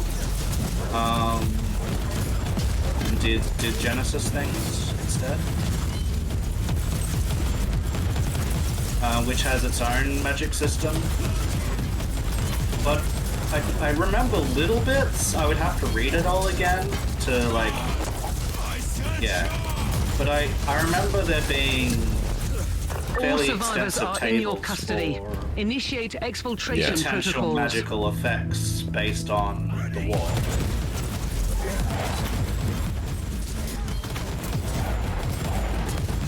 The other thing I thought was really cool is the word magic system for Pathfinder, First Ed.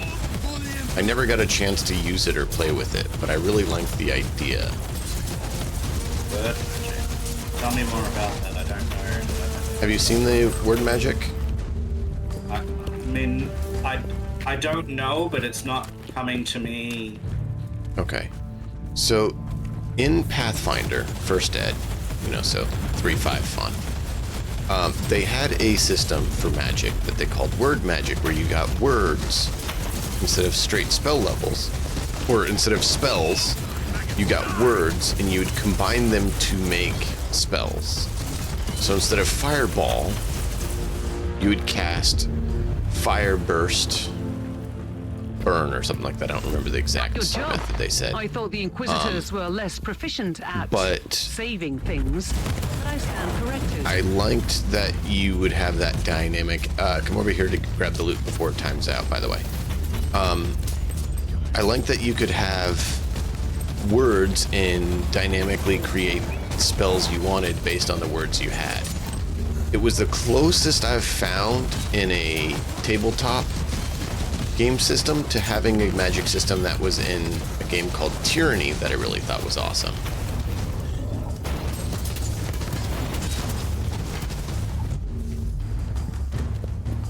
Where you learn and improve at certain magic sigils or aspects and you combine them in to make actual spells. Just thought I'd get your... It sounds kind of like the wand-slinging game, computer game that Nuts sometimes plays, where each wand has like a bunch of keywords that can potentially spawn on it, and you can like create different effects and stuff based on I don't know this game you're talking about, so I can't compare. But basically, what you said was there are words, you can combine the words. You find the words, you combine the words, and you create different effects based on what you're combining. Yeah. Yeah.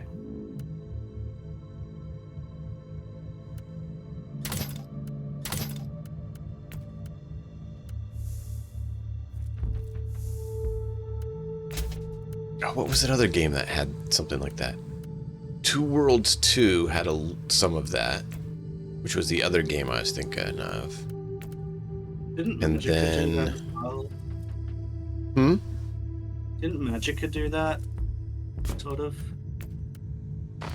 In Two Worlds 2, yeah, you could. What's the other game?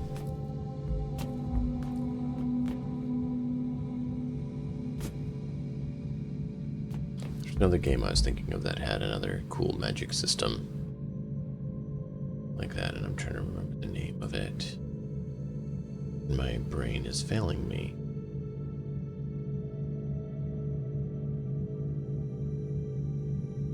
And all those magic systems I've mentioned thus far, as well as the one I'm trying to remember, are all different, but they have some similarities where they allow you to kind of build your own spell repertoire or spells and kind of modify them.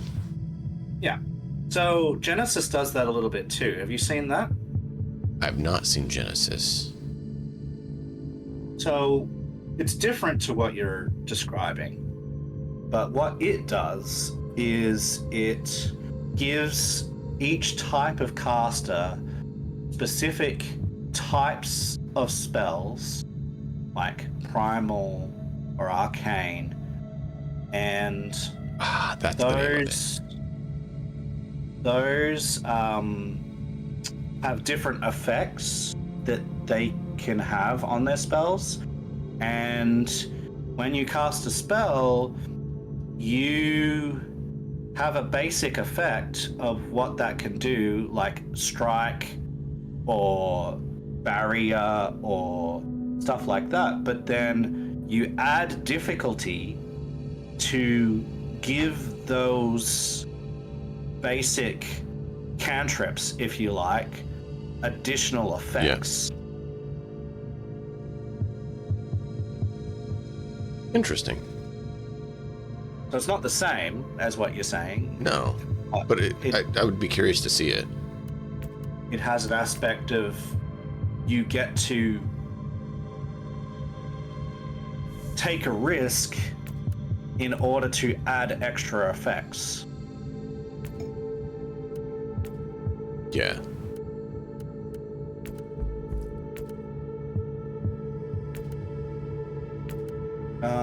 Where are we in time? Coming up to 12. Okay, just wanted to check that. You good? Yeah, I'm good. I just wanted to see. I'm good for longer than you are. Because this is the middle of my day, whereas it's the end of yours. Yeah, I still got an hour.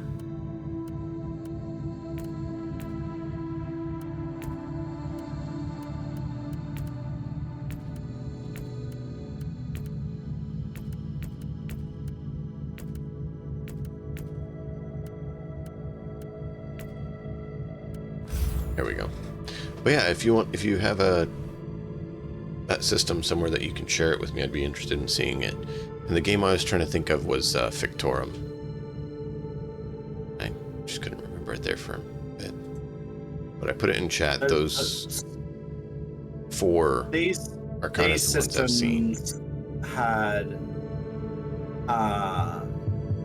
the ability to find, locate, search for words or aspects that you could eventually combine with other words and aspects to create special effects based on the combinations of things rather than the individual things. Yeah, that sounds like what I'm talking about. I'd be curious in seeing it. Maim the heretic. Slay the treacherous Xenos. Banish the fork-tongued demon spawn. Shut up, Caius. Agreed. He's the worst Space Marine I've ever seen in a game.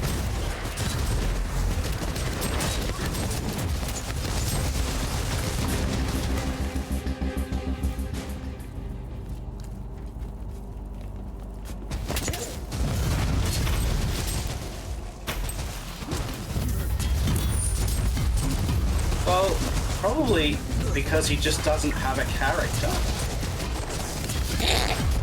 You're right.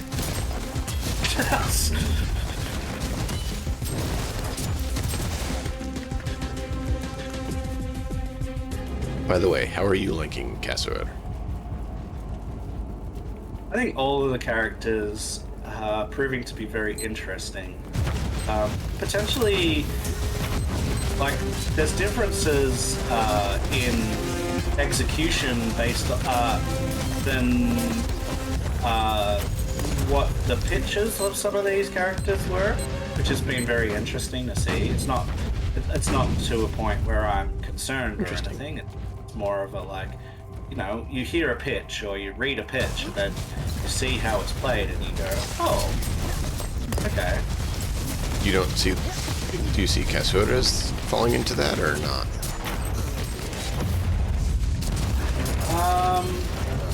I didn't expect that he would be as affected by other people's decisions as he has. That more comes out of his not having dealt with it, I think. So he's trying to figure out life. Whoa, I'm down. Okay. See if I can. What just happened? That came out of nowhere.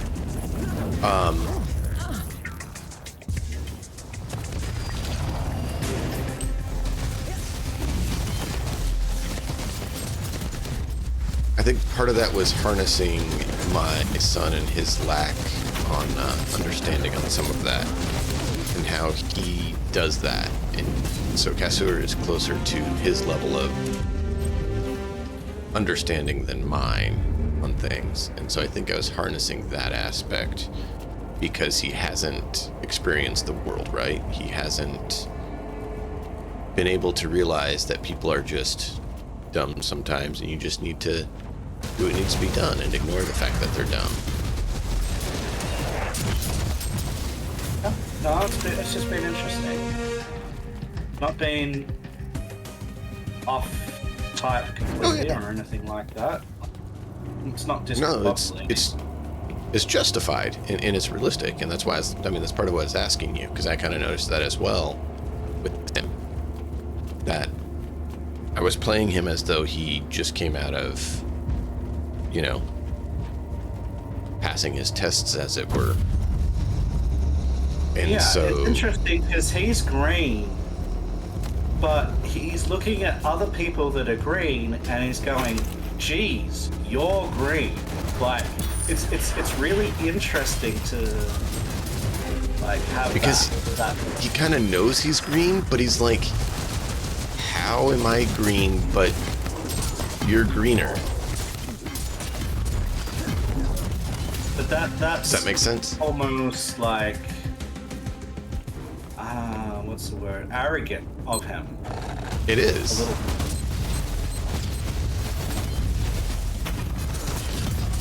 But which youngling coming out of, you know, school thinking they've been taught isn't a bit? Yeah. No, I get it.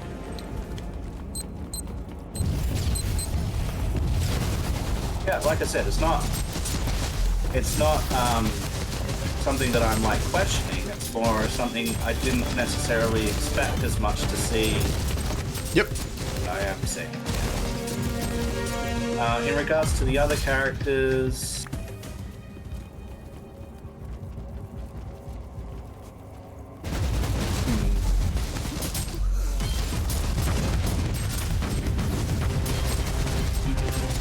I don't think I know. Like, I don't think they've been relatively quiet.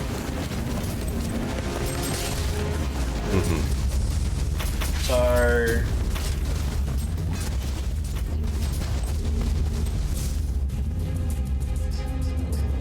I think that there's like a unspoken, a lot of unspoken in the group right now.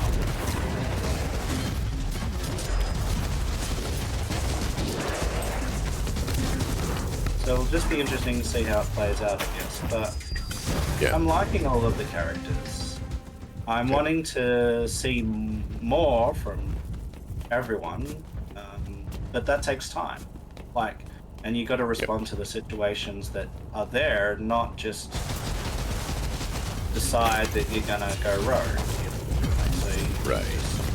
I mean, that's part of why I had him, because of something Nuts and Malkov said. Part of why I had him be a junior You're no member Astartes, coming out of but you can certainly the fight institution, because they were wanting to have a chance to affect his character and personality more. If he was a senior veteran out of the, you know, group, he wouldn't be as flexible to those things, which is kind of the original concept I had, was more that he was, you know, older, but then it would have conflicted more with what they were desiring, and so I shifted it so that it would be possible for them to do, more so possible for them to do what they're saying they wanted to. Does that make sense? yeah. So some of it did shift from my original design, partially because of copyright materials, partially because of trying to roleplay and be cooperative with party members, right? Yeah, I went down. Be careful. I can't even see you. Where are you? Under it. I am under it. I'm being stomped. No wonder I can't see you to res you then. So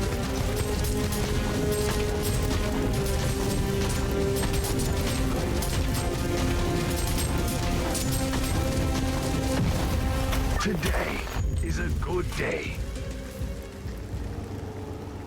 There you are.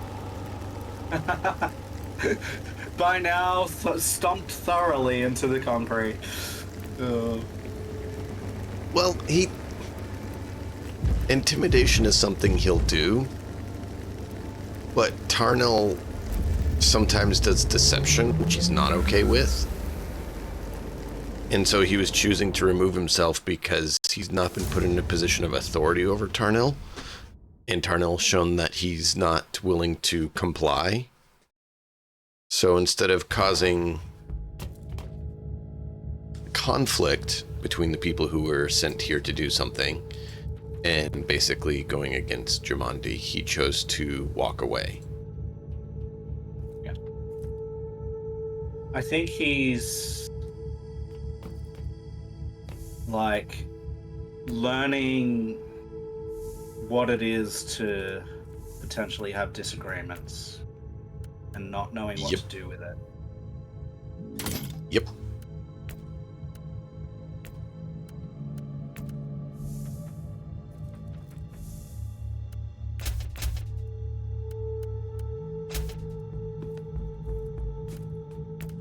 He doesn't think that their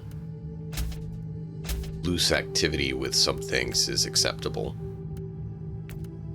But at the same time, they're not willing to consider other people's perspectives on what they're doing either. And they've kind of shown that. So he's trying to figure out what and how to navigate that with them. When they were told by Jumanji that they're all supposed to come here and do stuff. Yeah.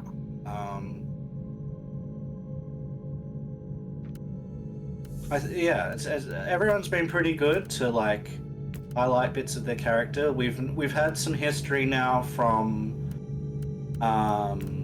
Lucas, which was good, and we've had some history from Tarnal, which was good.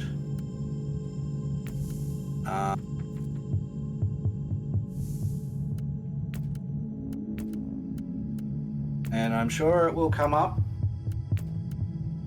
with the others in due course.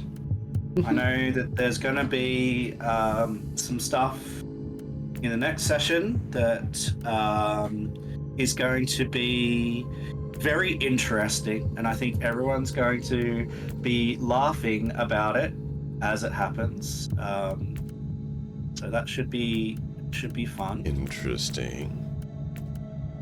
I almost want to egg you on, try to get you to spoil it. No, you can't spoil it.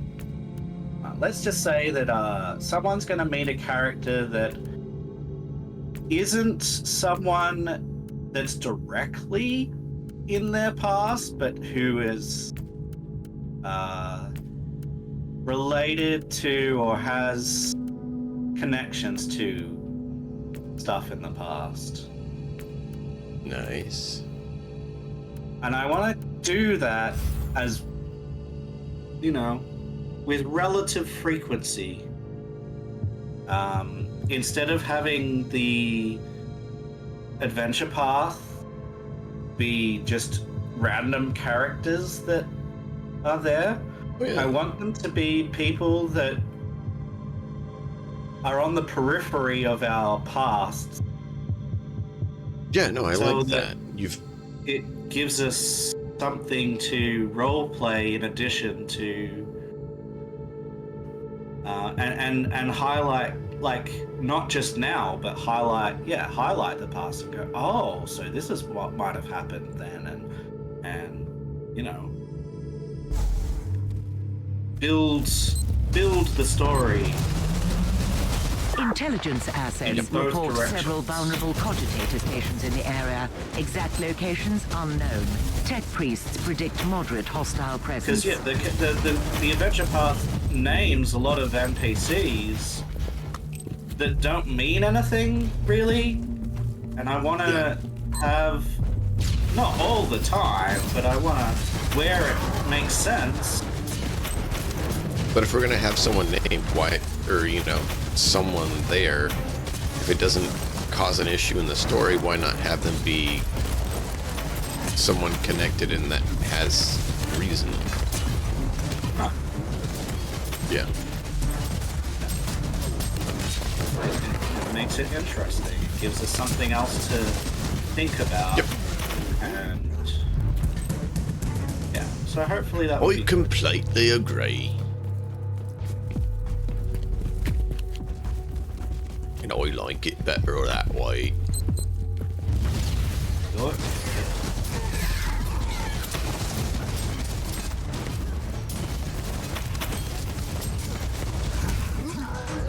Certainly fits better when you do so. If it happened all the time, it would probably get a little bit too much. Oh, yeah. Where, like, because I'm reading who these characters are, and and some of the affectations that they give them, and I go, that is actually related to something that a character said, so maybe I can link that to something to that in their past. I like it. Well done.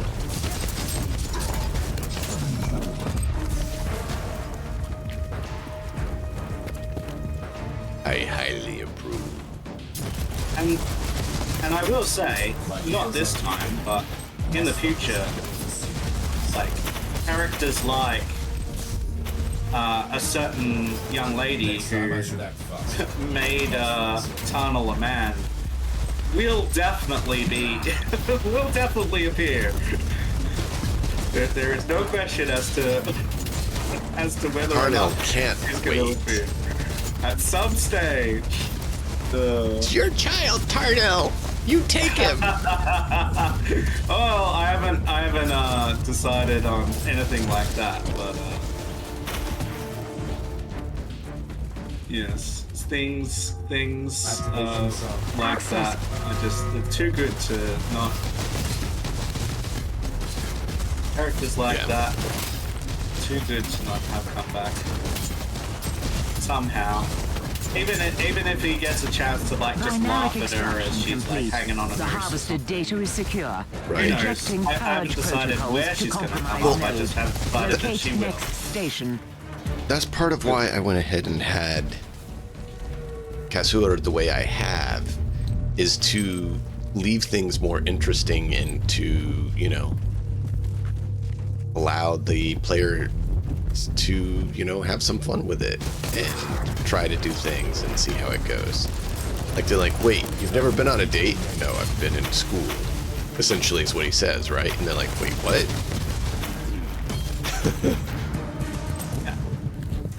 Like, it was hilarious watching them all be like almost uncomfortable with the fact. They're like, how? Yeah. My ears are bleeding. It's like school is the perfect place to go on a date, you idiot. Except it didn't mean that there are any girls there to go on a date with.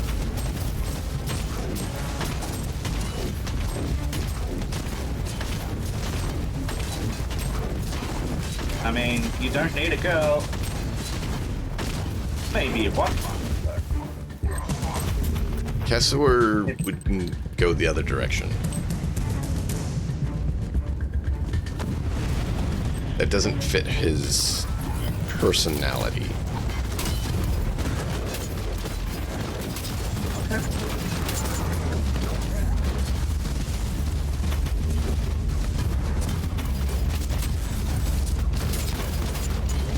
It would have to be someone that would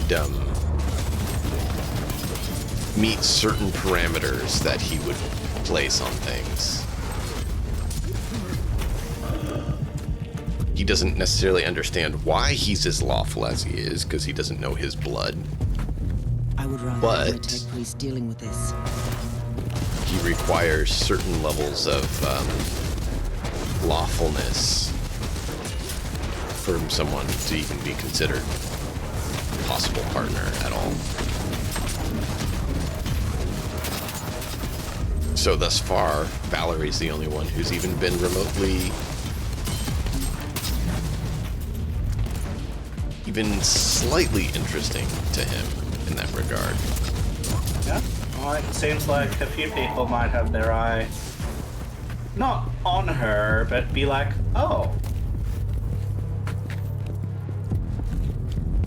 here's some pleasant. Here's some pleasant. Well, he thinks she seems to have values and seems like a decent sort. And that's about how far it's gone.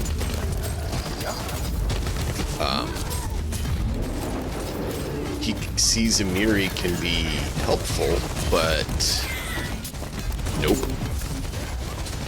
She seems Lindsay. a little on edge. Yeah. Lindsay's great. You do not. My values are the only values, Tarnal. Your values are delusions that need to be educated away.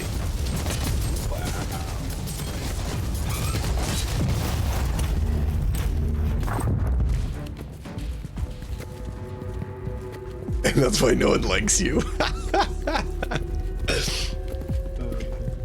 Well, you have to remember, right? It is a order that he's been raised in, where that essentially is what they are taught and the way things are. It is a excessively lawful order. Yes, and the Hell Knights are even more excessive than even your branches. So. Yeah, our branch is the radical branch because they, aren't evil.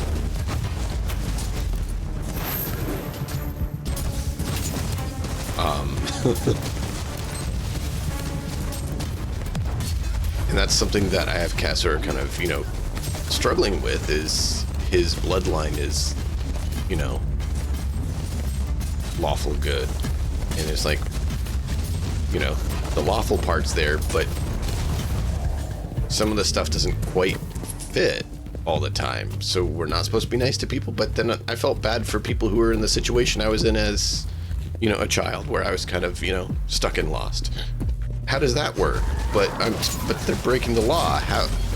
But right? So that is something that he's, I don't know if it's been portrayed clearly to everyone, but that's something he has been struggling with. Like this bandit, he did kind of want to just chop the bandit's head off. Like he kind of wanted to just chop the bandit's head off, and he's like, but.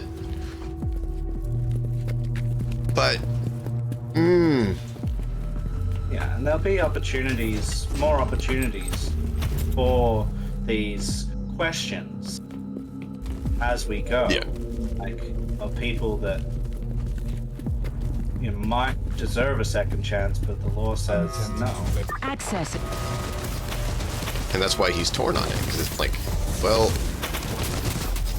our order does say redemption's possible, but the law is the law, and so it's like, how do you make those two things all data sermons are now in work and inquisitorial function? Custody.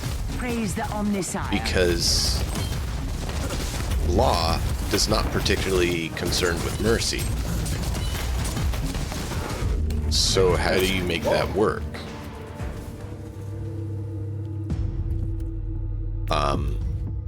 So that's kind of why I had him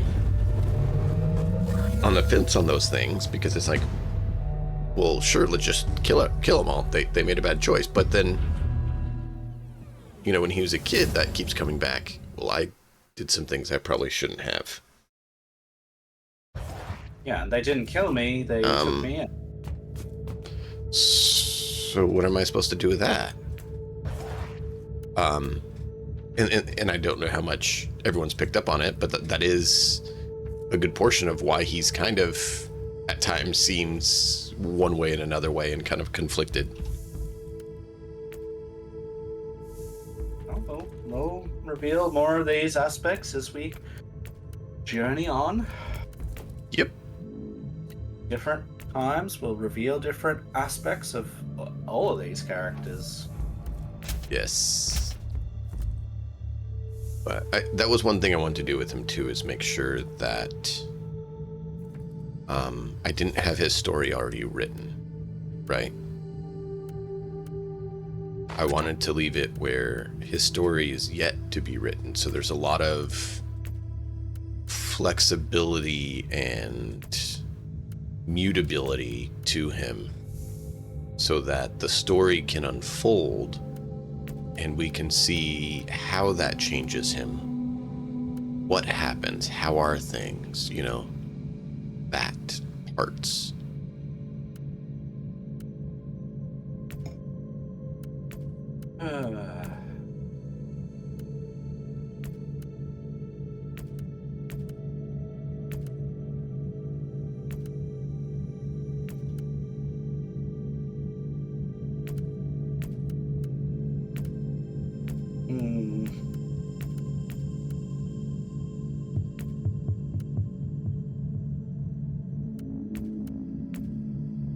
I don't know how many more rinse and repeat missions I've got in me today. We can always switch off to something.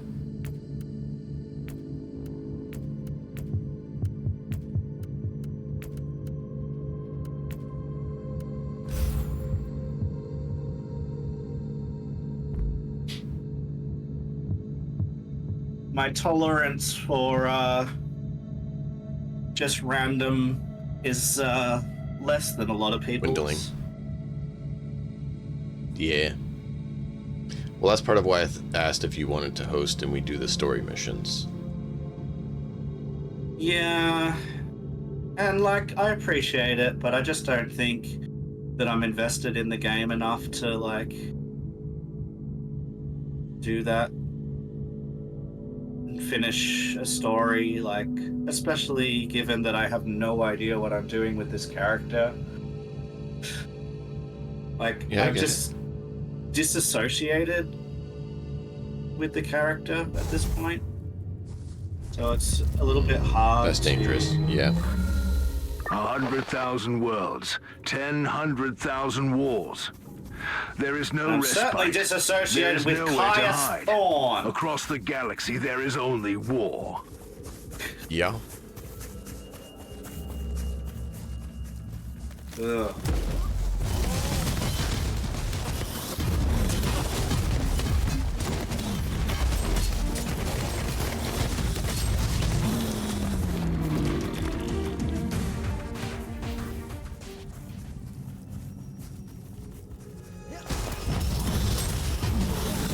Ooh, the big boy.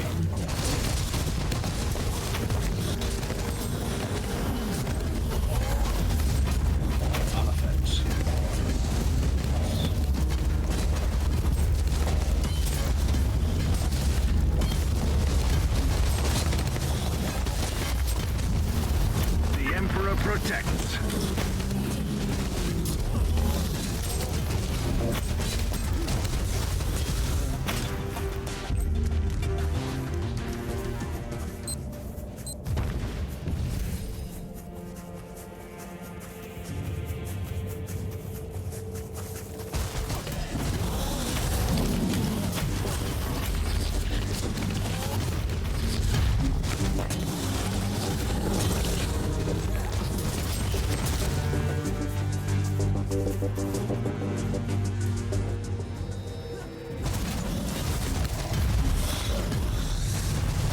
Thanks, What's bud. he doing up? Isn't that super light? Hmm? Was that a little boy? Yeah. You should be in bed I'm gonna say. a while ago, but for some reason they got home late from his activity, Oh. and he's not in bed yet.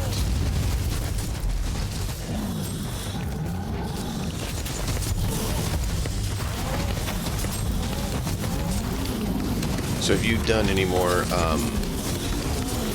Dragon's Dogma? A little bit, yeah.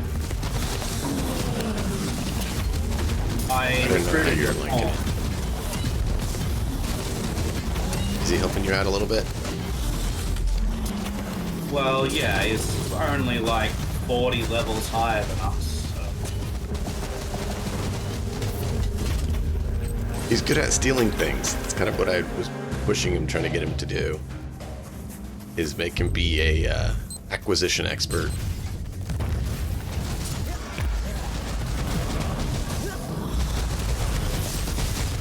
Yeah, so I don't know how I'm feeling in regards to Dragon's Dogma yet. Okay. Like, I'm enjoying myself.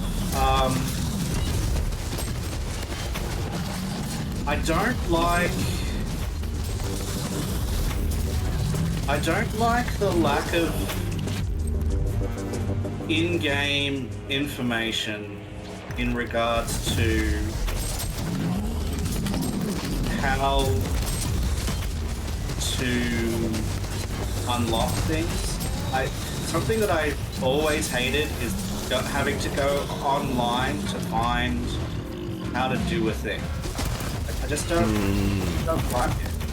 Yeah, there's some stuff they could have made more clear, and I wish they had. And If you have maybe I questions just about that, you're haven't welcome to got ask me to as the well. part that I need to get to in order for that information to become clear. But at this stage, like, I have no concept of how to actually get the thing that I want. Yeah. What's the thing you actually want? So, eventually, I want to do magic archer things. And the reason why I want to do magic archer things is because at least three, maybe more, of the augments in Magic Archer are going to be core to the build that I want.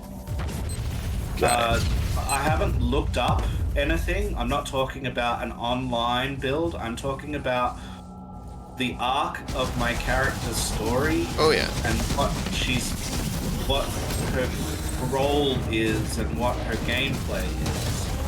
Would you like to know how and where to get that? Because that's actually something they don't ever tell you. I don't know. All of those hybrid vocations you must locate on your own. Sometimes there's vague references, but there's never any concrete details. Perseverance favors the bold. Give them more death. Yeah, because there's so many augments on that. Oh yeah. On that class that I. You serve the Emperor well, Inquisitor. Want, as part of the core of my character. It's like, well, that's what I wanted to do first, but you can only do a base class first, and so I went with Mage. Yeah. And I didn't even know until I looked it up because I was confused that you could actually go to the tavern, I guess, and learn more skills. I didn't have. There's nothing in the game that tells you, hey, you can actually have multiple weapon skills. Here's where to go to learn more. Like, it doesn't. I mean, they tell you in a very offhand, not really helpful kind of way. They tell you in an in-world way, but it doesn't explain it. Does that make sense? Well, if they told me, I completely missed it. Oh, that's what I'm saying. Like, they did, but they made it extremely missable. In the first camp, the guy tells you he can't help you with your vocations right now, but if you talk to the inn and Melv, he will help you with your vocation and vocation abilities. That's it. Yeah. But how do you know what that means? How do you know that means that you get more buttons to press? Because they tell you that is that vocations are what they have instead of classes. And so obviously you just know that that's what you're supposed to do. Yeah. Duh. So, that's why I'm telling you, don't feel bad. Feel free to ask. Yeah, like I have like this internal conflict around that. I'm like, well, should I just be finding it in whatever the time is that I find it, or should I be seeking it out? No, you should ask me. Yeah. And I say that specifically for a reason. All the hybrid, so non-pawn vocations, are off the beaten path, and you can technically have a playthrough completely of the game and still completely miss them. Well, I'm an explorer, right? That's kind of how I play, so I specifically go the opposite direction when I'm told I have to go somewhere. Then what happens is you will probably eventually get to them by that point, it will not be able to be a cornerstone of the majority of your playthrough. The character I'm playing on stream, do you remember what I did? And how stupid it was, but I did it for a reason. Well, yeah, I understand that, but I didn't like it. Yeah. Like, I don't, like, let's put this into, like, level terms, even though, like, maybe the game isn't quite level-based. I don't want to play any game where there's a thing that I can get that, and there's only a certain number of levels. Let's say there were 60 levels in a game, but there's a thing that I want to get to define who the character is, but that thing is in a level 40 area out of 60 level. I don't want to, at level 10, go and get that because it feels like the game is saying this is for later. But I don't not want to because that's the because that's how I've kind of built I get it. Character. So I don't want to, and I don't not want to. Yeah, I get it. I do. It's not a level issue in this game because you can get to level, I think they said like the max level's like 900 or 999 or something stupid. You won't make it. However, that doesn't mean you won't basically be done with your playthrough by the time you get to the area you need to get that. And every area you get to, even if you get there in the main story, unless you've done a lot of exploring and grinding of levels, then I'm saying exploring is grinding of levels because you get the experience when you're exploring. You going into the areas that they lead you through the main story is going to be fairly challenging. So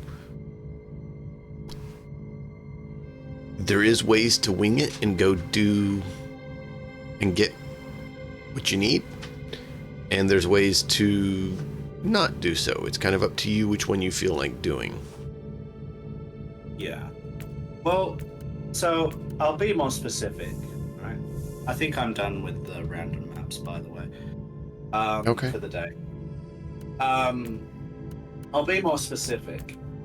So my character is the role play that I've got is that she's a worldly woman who has these powers, and basically she's surrounded by male pawns who, in today's terms, terrible, I know, but in today's terms, are simping over her, okay? So she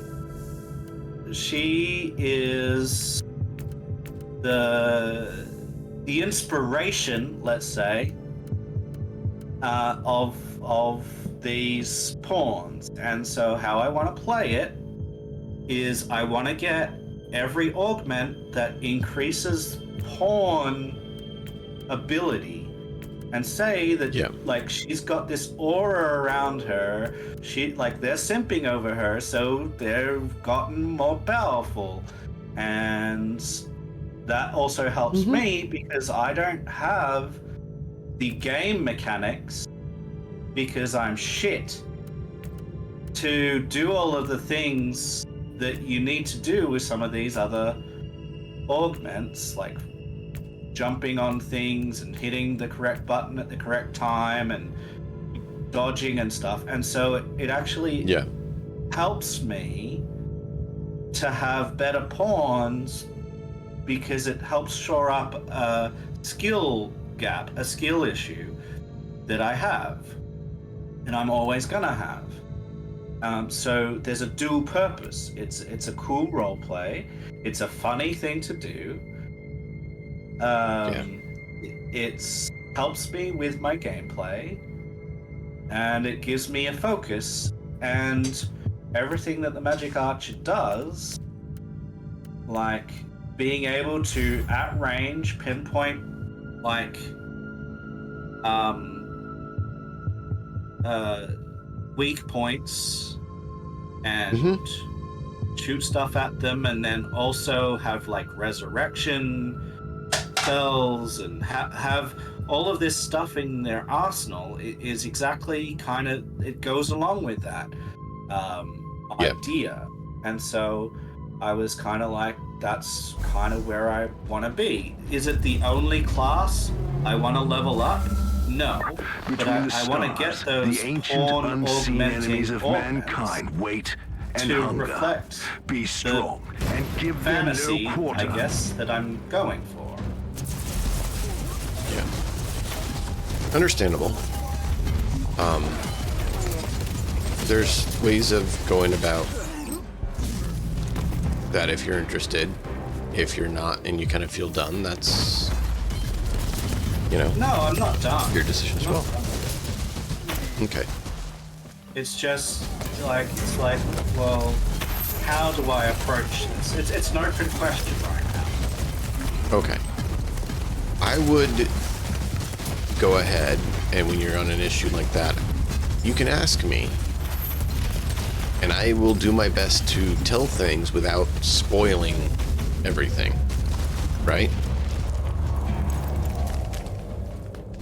So for that example, what I would say is, you're going to want to go to the volcanic island, which is tricky to do, but I can help you through it if you want, knowing how to get there.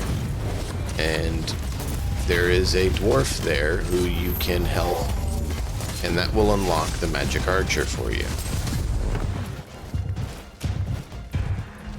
Now, does that break a lot of stuff for you? I don't think so.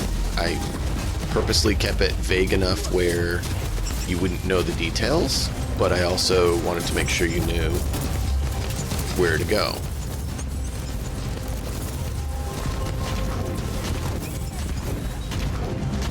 Be careful, there's stuff there that really, really hurts. And, I mean, I do wish that they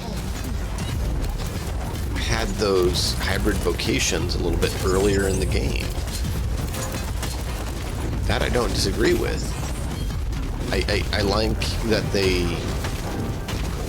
have special characters in the world unlock special vocations for you. And Meisters give you their special trainings for each class.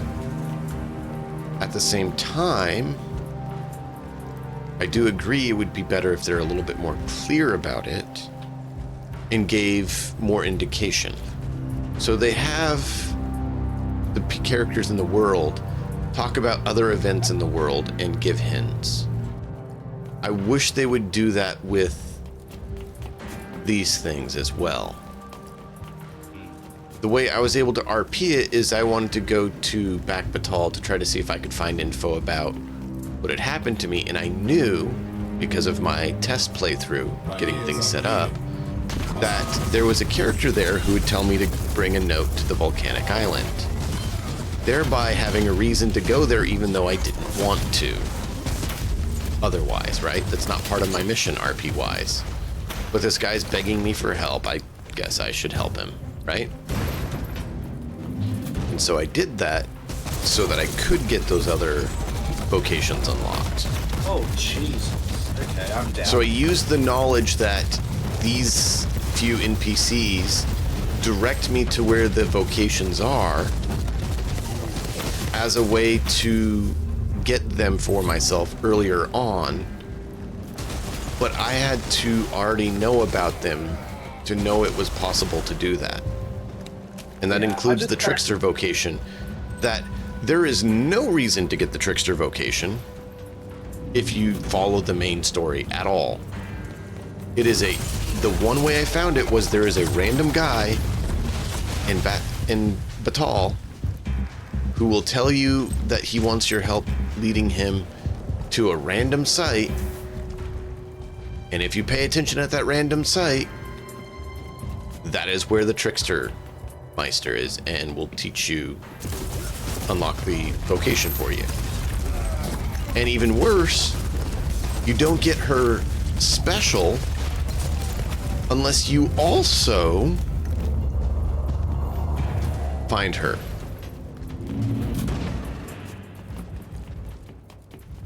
And I'm not going to break that because that was kind of funny when I finally found out how that works. The Mystic Spear Hand is another one of those that's kind of interesting. You can completely miss Mystic Spear Hand if you don't know you have to talk to this guy at a certain point. The battle is swinging our way. One last push and the victory is out. And then you literally have to go to a location that you're not forced to go during the story to find him so that you can unlock it. So it's like all of their additional vocations, other than the 2 that pawns can have and the 4 that start unlocked, have no real guidance to them. And I really hope that they improve that.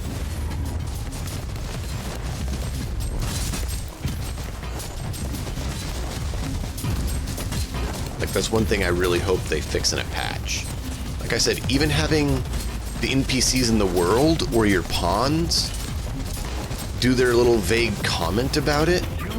Like, hey, I heard someone has an interesting skill in such and such. Maybe if you talk to them, you could find out how they do it, as a way to try to direct you towards these special vocations. Yeah.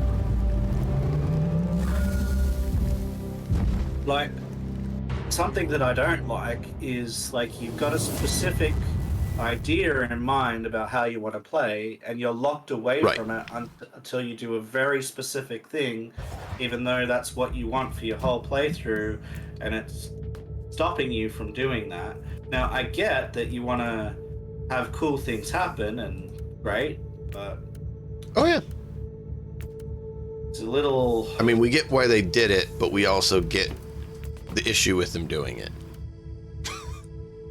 Well, I'm going to jump out of the game. I'm happy to chat, but done with the game for the moment. Thank you for it. But I actually saw a guy who was streaming it the other day finally get the Trickster vocation. He's like, oh, that's cool. And before he left the area, I was like, hey, do you want some help making sure you know how to get the Meister skill? He's like, sure. And I'm like, go check this area, you know. Well, I told him, does he want a hint, is actually what I said. I didn't even ask him about the Meister skill. I said, do you want a hint about some stuff in the area before you leave? He's like, sure. I was like, make sure you check this location.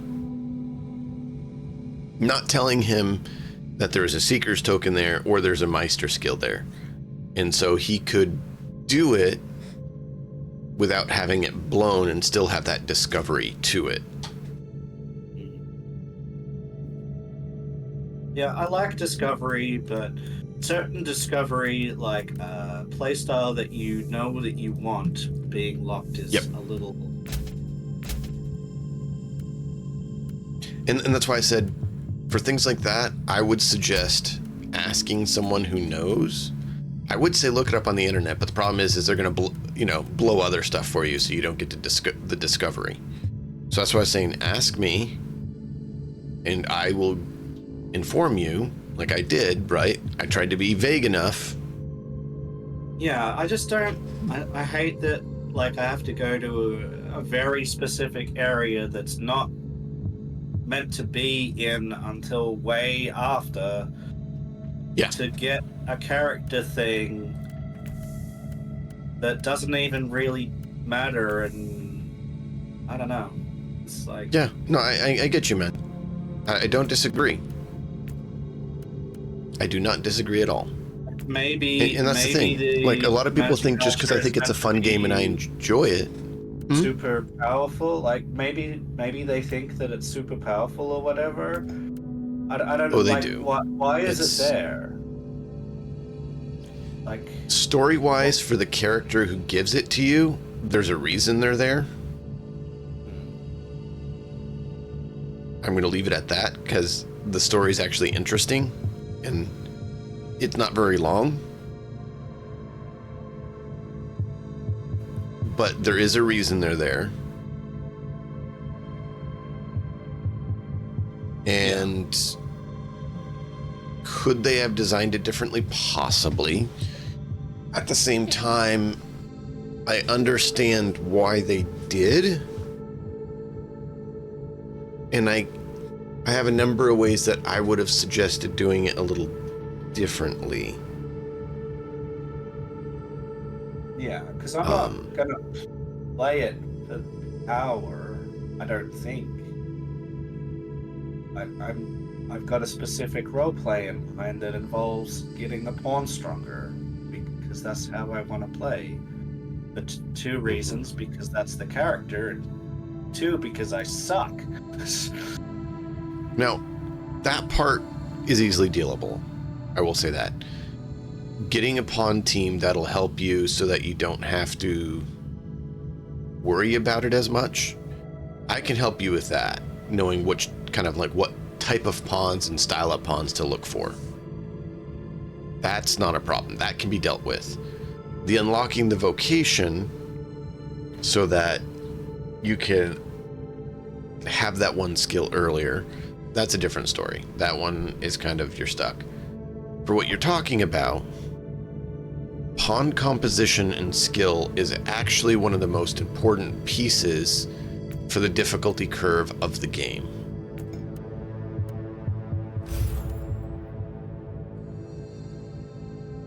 Again, this is not information that's in the game.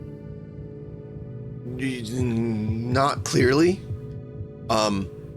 They tell you it via some vague dialogue in world. Remember, Knight, that the existence of these pain catalysts is a sin against the machine god. That are not a mockery listed. of everything the Omnisire has taught us. The Auger scanners have successfully detected their locations. Destroy them all. A task worthy of my mighty war machine. Listed. Onward! There's no way that you can look for these things in game to see what the possible list of it is. You have to go outside of the game to find stuff that is in the world. And to me, that is poor design. That is a waste of time. It is annoying and is a disservice in my opinion. Like, I don't know, like, I don't know how to really communicate. I understand about it. I hate not having game information in game. It just bugs the crap out of me. That's why I said, like, I get your perspective on it and I don't disagree. I shouldn't ever have to click out of the game to know what I could do in the game.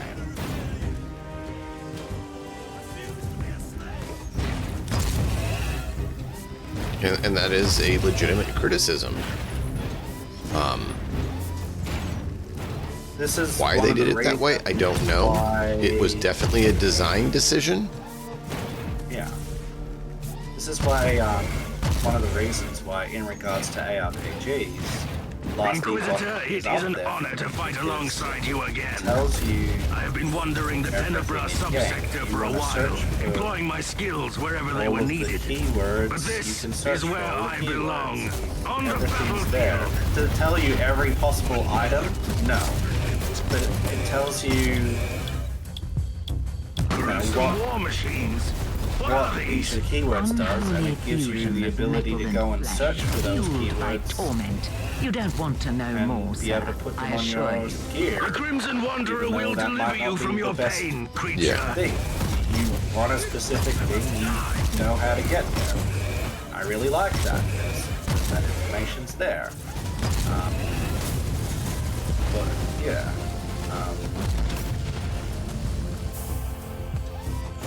Anyway, it's a preference, and it's something that's just always bugged me. I hate clicking off games. I hate having to load videos and watch how-tos because it feels like cheating when I'm just trying to have a good game experience. And I'm not trying to do the thing that's powerful, I don't think. Maybe getting the pawn stronger is the most powerful thing in the game. I don't know. I hope It not. actually is fairly powerful, which is why part of why they have the class later on. The Warfare and the Magic Archer are both some of the strongest in the game.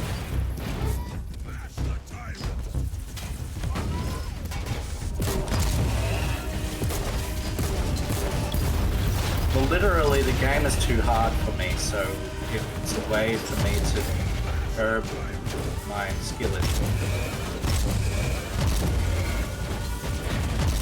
I would recommend you going support mage.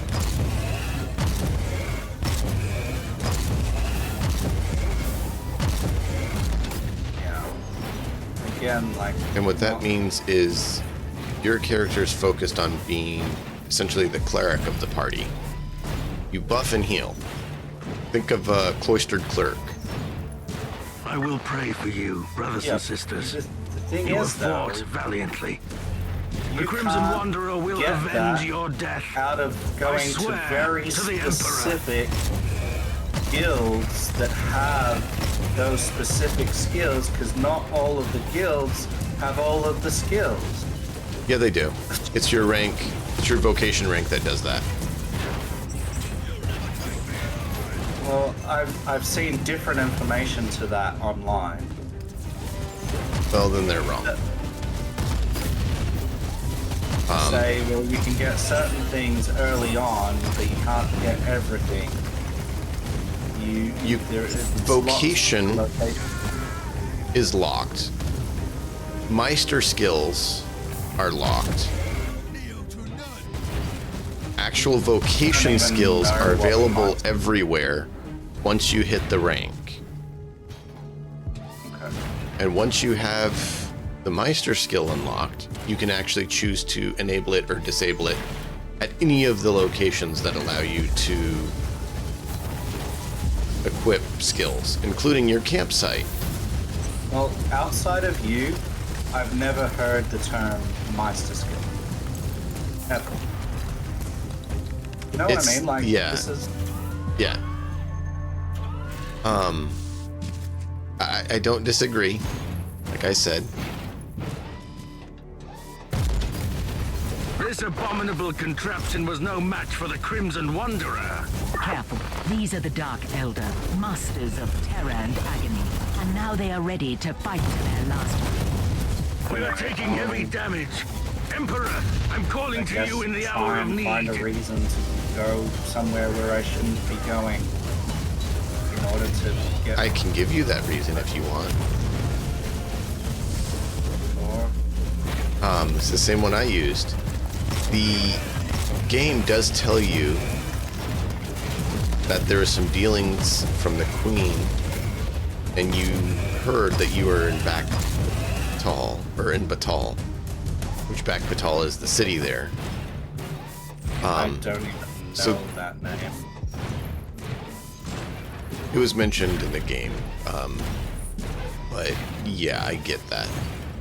I'm on my way to the capital, which I don't even know its name. I just know it's the capital. Yes.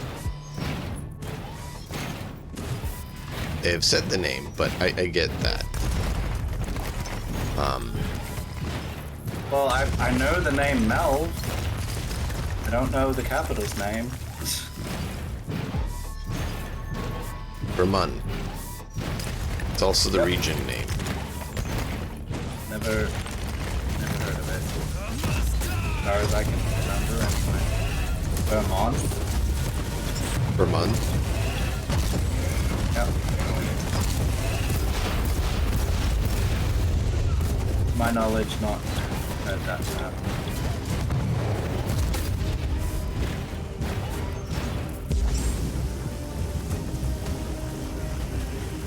Just every line of dialogue that I remember says we're going to the capital.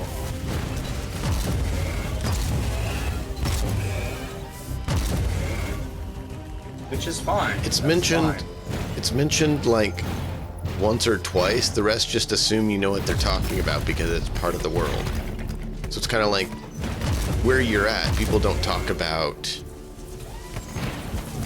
you know, we're going to the capital of Australia. They just say the name of the city, But on the other side, or they of say they're things, just going to the capital. if you know, like, if you're a resident in the world, do you know the location and the names of everything in the world? No. Do you know the locations of the capital and the name of the capital? Yes. So why isn't it on your map? Why is it hidden? Until Agreed. you rediscover it. The NPCs assume you are familiar with it. Whether you should be or not, well, you should, except that you had your memories taken away. It sounded like that was kind of their gimmick as to why.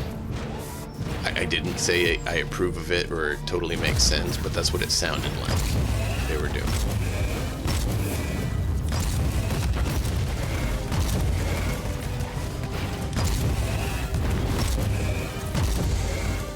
By the way, these walker missions that you're partaking in, I hate them. Yep.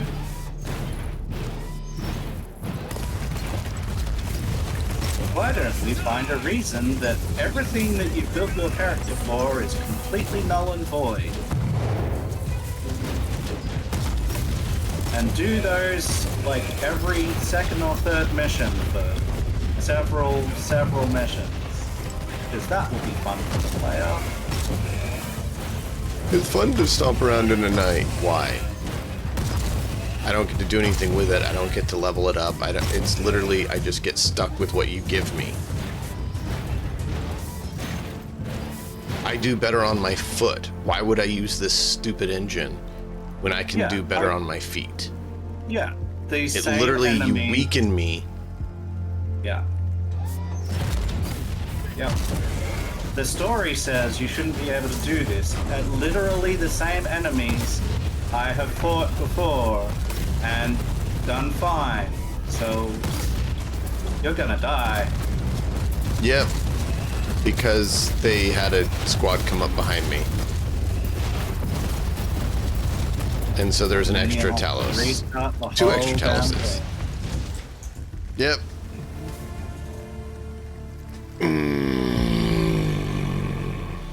Yep, they're horrible. You can't, those things do regenerate if you just sit there for like 5 minutes.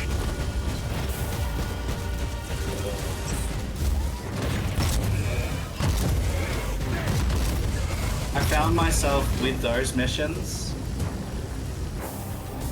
like doing a section, walking away from the computer, and then doing the next section because it takes that long to regenerate.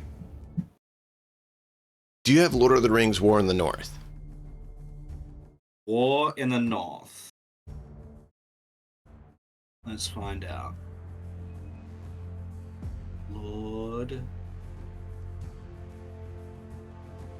Lord of the Rings. No, it's under the, probably.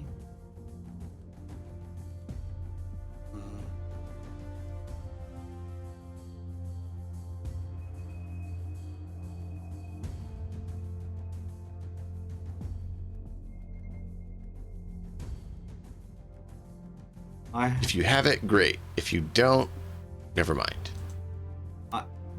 No, this was an Xbox title, wasn't it? Or PlayStation, yeah. It was, but it was also available on Steam for a while. I have played that.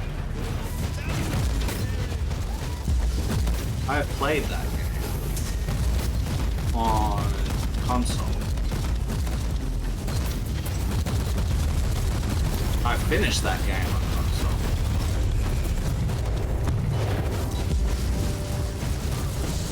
Twice, I think. That's what I'm thinking. Because I was saying that could be a fun one to play while we wait for the other one to get back, and it's more akin to, the world we're doing anyways. That's turn-based, right? That's the turn-based one? No, that one's not.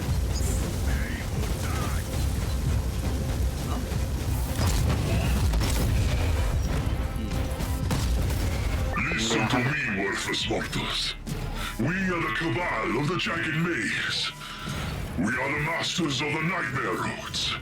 We are the ones who turn wounds into reality. We take what we want. Very familiar. I will give you one final warning. What you have seen so far is nothing but a glimpse of our mighty armies. I played a lot of the Lord of the Rings Lay titles. down your weapons and come to me begging for mercy. Well, there's another one that you have that you'd like to do. Otherwise, You can will consider that as a miserably. fill-in And option watch as your well. precious worlds burn. Yeah, but this is no longer Leave this available, subsector so I to can't us even get it, and never return. right? This is available on a different platform.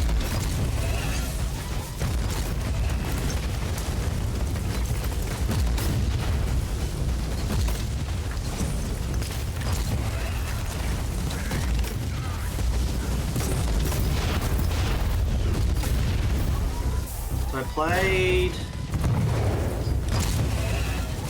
played the one that was a Final Fantasy like game with the turn-based combat, which had a number of characters in it.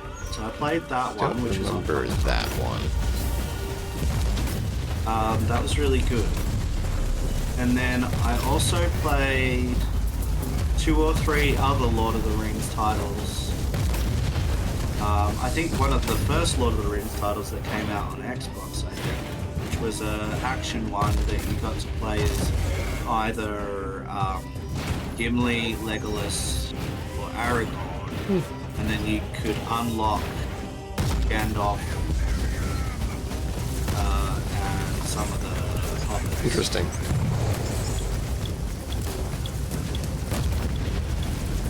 You went, one of the first things that you did in that game was go and beat the shit out of the leader of the King of the Dead to recruit him. Oh, that's fun.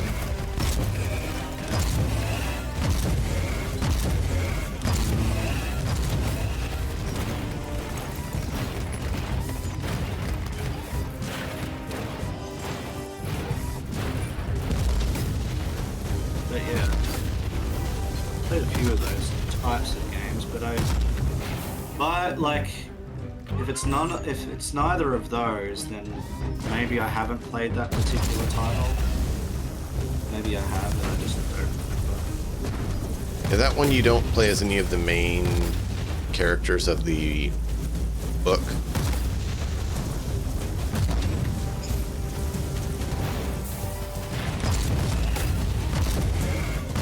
You play as some alternate characters. It's an action game with alternate characters. My task is complete. Yep. My heart is filled with pride. If you don't mind, Inquisitor, I will remain on this planet until the Xenos threat has been Unless you eliminated. can find it. The Crimson Wanderer is clearly needed here. But you must know that I will gladly answer your call again at any time in the future. I don't like that they just take stuff off the store. Mm-hmm. They lost the rights to sell it, from what I can tell. Oh.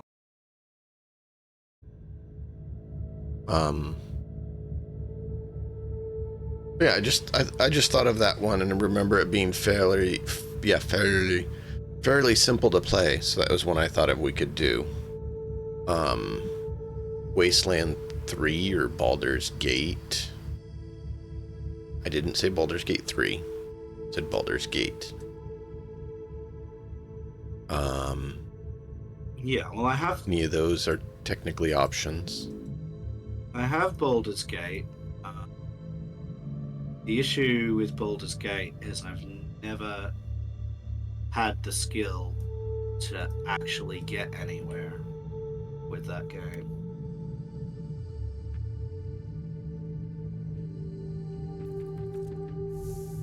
Because they're extraordinarily high skill gaps at the very start of the game. Yeah, they definitely don't make Baldur's Gate very easy. Baldur's Gate 3 was different. Oh yeah. But the original Baldur's Gate and Baldur's Gate You have a message from the 2 and the Conclave. expansion. That was quick. They must have followed this Got all the investigation enhanced very editions closely. and everything. I am very satisfied with the results of your investigation, And Inquisitor. I cannot You have been relentless in your pursuit. like even the very, very, Inquisitor. very start Inquisitor, of those I games have an without getting my assignment ass for you handed to that me might- constantly. Okay. Well, if it's something you would like doing co-op, that's an option we can consider. If it's one that you're not interested in all, that's fine too. But I'm gonna have to call it here, everyone. Thank you so much for being here. We're trying to figure out what we're gonna continue on with next. If you have any suggestions, feel free to let us know. But thank you all for being here. Until next time, as always, enjoy the story. See you guys next time.